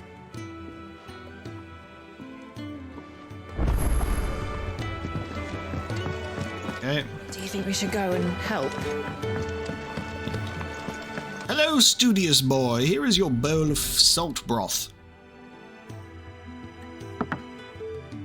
Well. There's so much more to farming than just seeds and soil. Your food.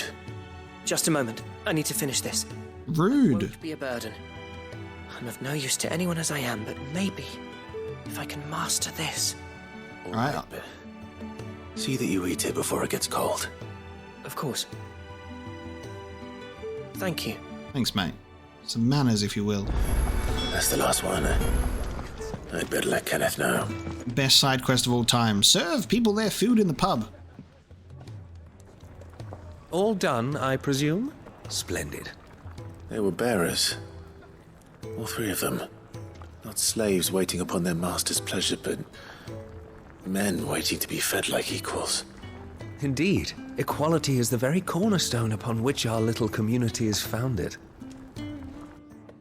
Beyond these walls, we are scorned as slaves.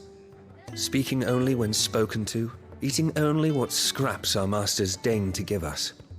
The first hot meal here is the first many will have known. In the Hideaway, we are free. Truly free to speak as we please, when we please, and to eat what and when we desire. More than reason enough to trust in Sid's vision, wouldn't you say? Now, I promised you something for your trouble, did I not? The contents of my strongbox are yours to do with as you will. Thank you, Clive. Do come and visit me again, won't you? So epic. Doom! It's just like this massive, like, noise in my ears of quest completed. Nice, we got some more Werite. Is this like storage for us, or we can just like loot his box now?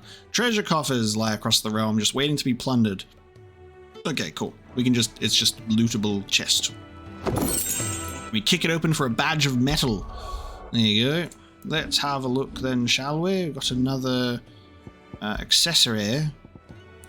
The strength of a city is defined by the guard that mans its walls. The strength of a city guard is defined by the pride in their hearts and the laurels on their breasts. This badge provides its wearer with one of the two. Cool. Nice. What else have we got to do? We've got to head to the White Adze for some wood. Excuse me. The man working over by the garden sent me to fetch some wood. Ah, that'll be Geoffrey, master carpenter. Luck would have it, we've just finished cutting the timber he's after. You take as much as you need from the stack. Thank you. No, not at all. We appreciate the assistance. Will we actually, like, pick it up and carry it over there, or does it just go into our inventory? Here we are. I better get this timber. Ah, by the magic of RPG, I put the planks in my pocket instead of physically putting it over our shoulder and carrying it over there. I have shrunk the wooden planks and put them up my arse, sire. I have shelved them. Shelved the planks of wood, you would say. Oh, you're back. Hope fetching that wood wasn't too much trouble. It was difficult. It's very, very fucking difficult, mate. Sorry, I forgot to read the wooden Must be enough. lore.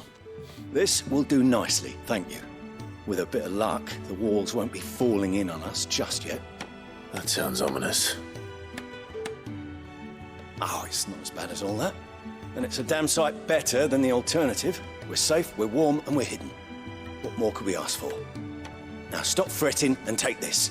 You've earned it. Welcome to the fold. Welcome to the fold. It's me sweaty t-shirt I've taken off, mate. That's not a matter of need, my friend. You're one of us now. Take me sweaty shirt, I've no use for it. I've got to show off me pecs. Quest complete. Make do and mend. Guys, 5 whole experience points. We got a gill bug.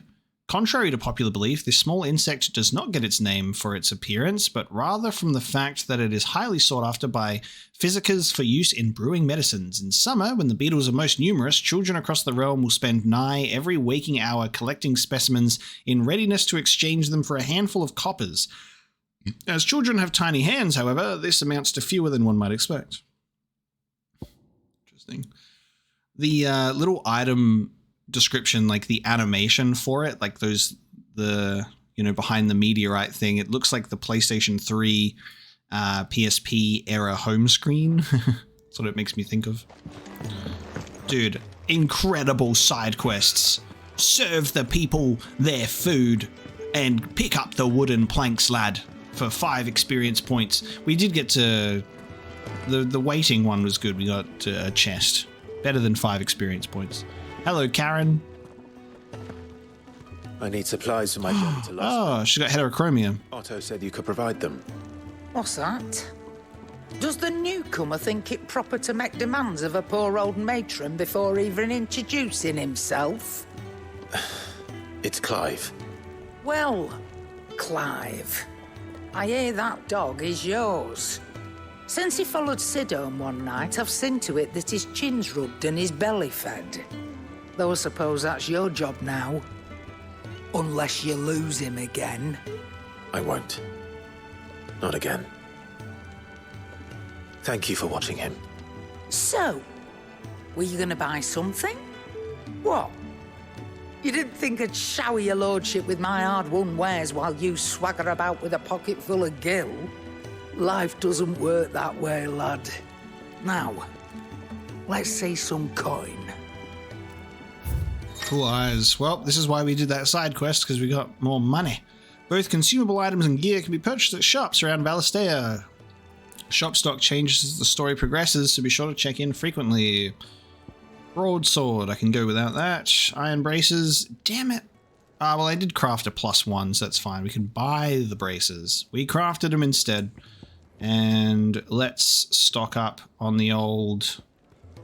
Oh, well, that's all I can afford, isn't it? Hang on. Oh, no, I've got 1,200 gil.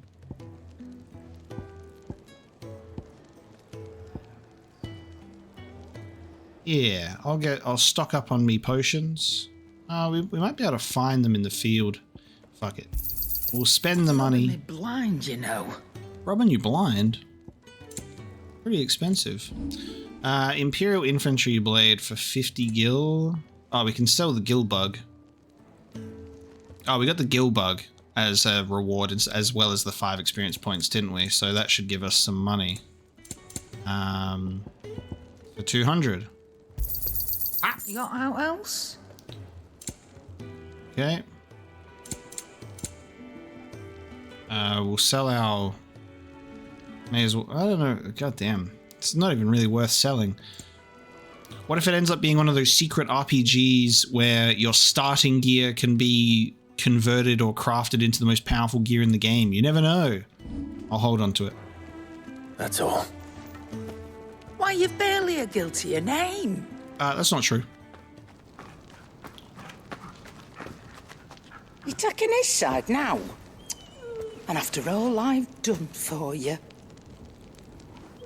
All right. All right, I can make an exception. Oh, I think she's got a fake eye. Just once, mind. My stores are getting cluttered and I need to make room for the next shipment. Thank you. Thank me? Thank your dog. It doesn't have heterochromia, has a fake eye because one's not moving while the other pupil does.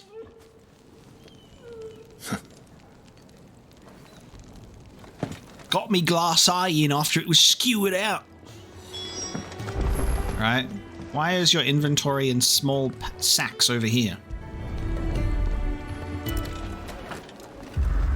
Did I just buy 2 potions unnecessarily, dude? Whoa. Excuse me? The Arete Stone is now accessible. This customizable virtual battlescape provides Clive a safe location to test out new abilities and train against all manner of enemies. Additional options will become available as Clive progresses through the story. We got like a free training grounds. That's cool. It reacted to us though. You know why it reacted to us? Because we got that. We got something special inside of us. The Hall of Virtue and some other question mark options here. Commence training, yes. Is it because we're a secret dominant, or is it because of the Phoenix blessing? I love this remix arrangement of the classic battle theme. The Hall of Virtue is a fully customizable battlescape that provides Clive a safe location to test out new abilities and train against all manner of enemies. Press the touchpad to open the training menu to adjust both enemy and ally parameters. Okay. Oh, that's so cool. Okay.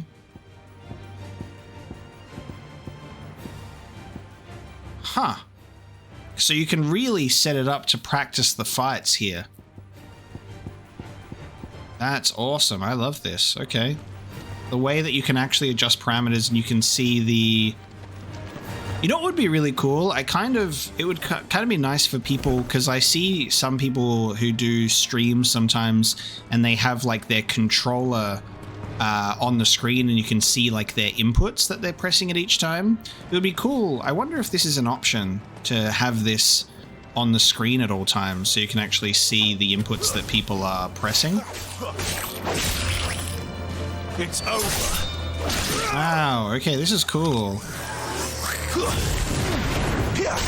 Shift shot, magic burst.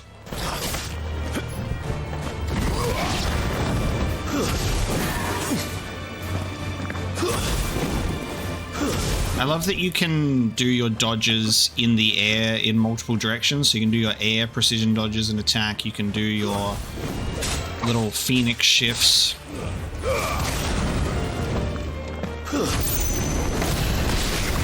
Mortal blow. This is a great way to get familiar with everything. I like this a lot. So I'm holding triangle for the fire, and then you can hold, there you go, and then you can hold square for the blade as well. So you can actually do both together. But it only activates one, so you have to do one at a time. So I can do fire and then... Oh, actually, hold on. Let's see if I can get it together.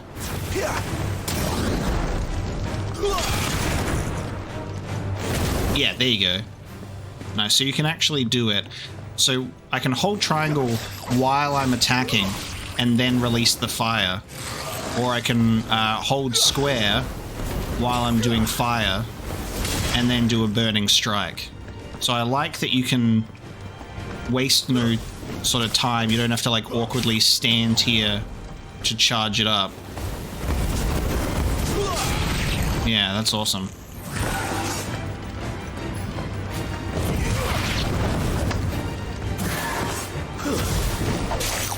Virtual mugger. Nice. Okay. End training. So the Hall of Virtue, that's nice. You get new abilities and you can fuck around with some parameters for it. I like that. I'm going to assume it's called the Reach Stone until it's spoken in-game. And it might be something else. The Reach Stone. You all done?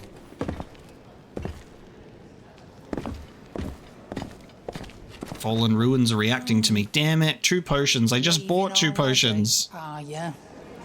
What a waste. It's you I'll miss the most, Lady Karen. It always is. Don't stop you going, does it? This should be fun. Right.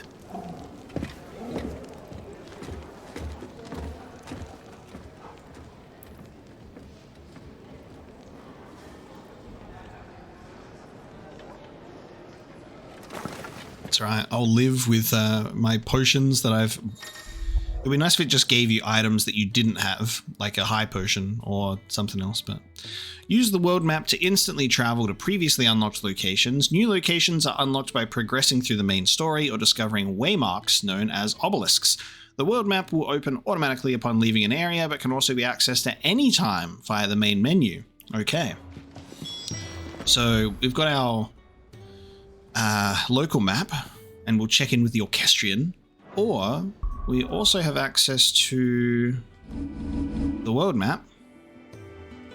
Make for the Great Wood. Nice. And it seems we are able to...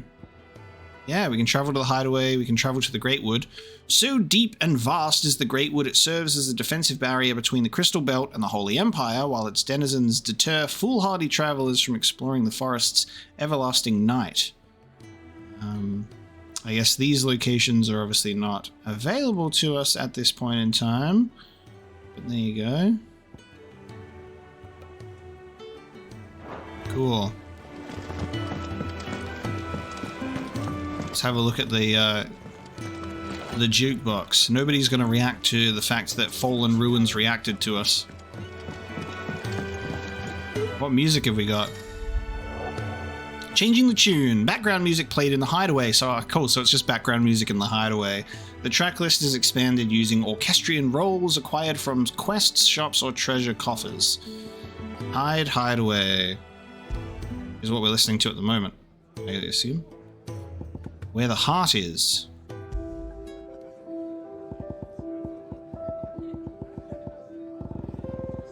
Cool. I like that you can change the theme of the Hideaway.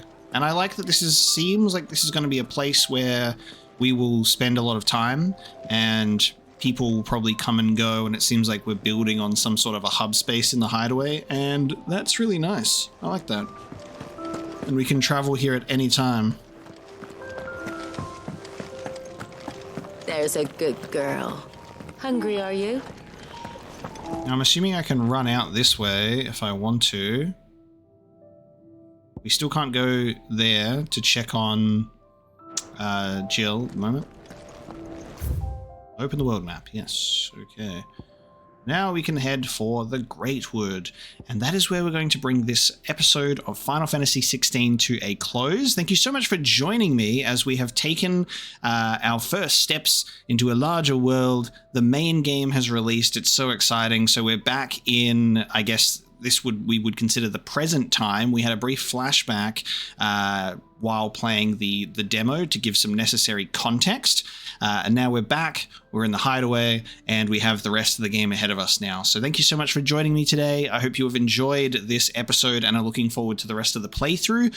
If you are one of my lovely patrons and support me directly, you do get 7 days early access to my content as a thank you. So if you would like to binge watch some episodes and catch up to where the patrons are in future, you can support me directly by doing that. Or if you just want to subscribe and see more, that would also help me tremendously and push that lovely playthrough into the YouTube algorithm. So thank you so much for joining me today, and I'll see you in the next episode of Final Fantasy XVI.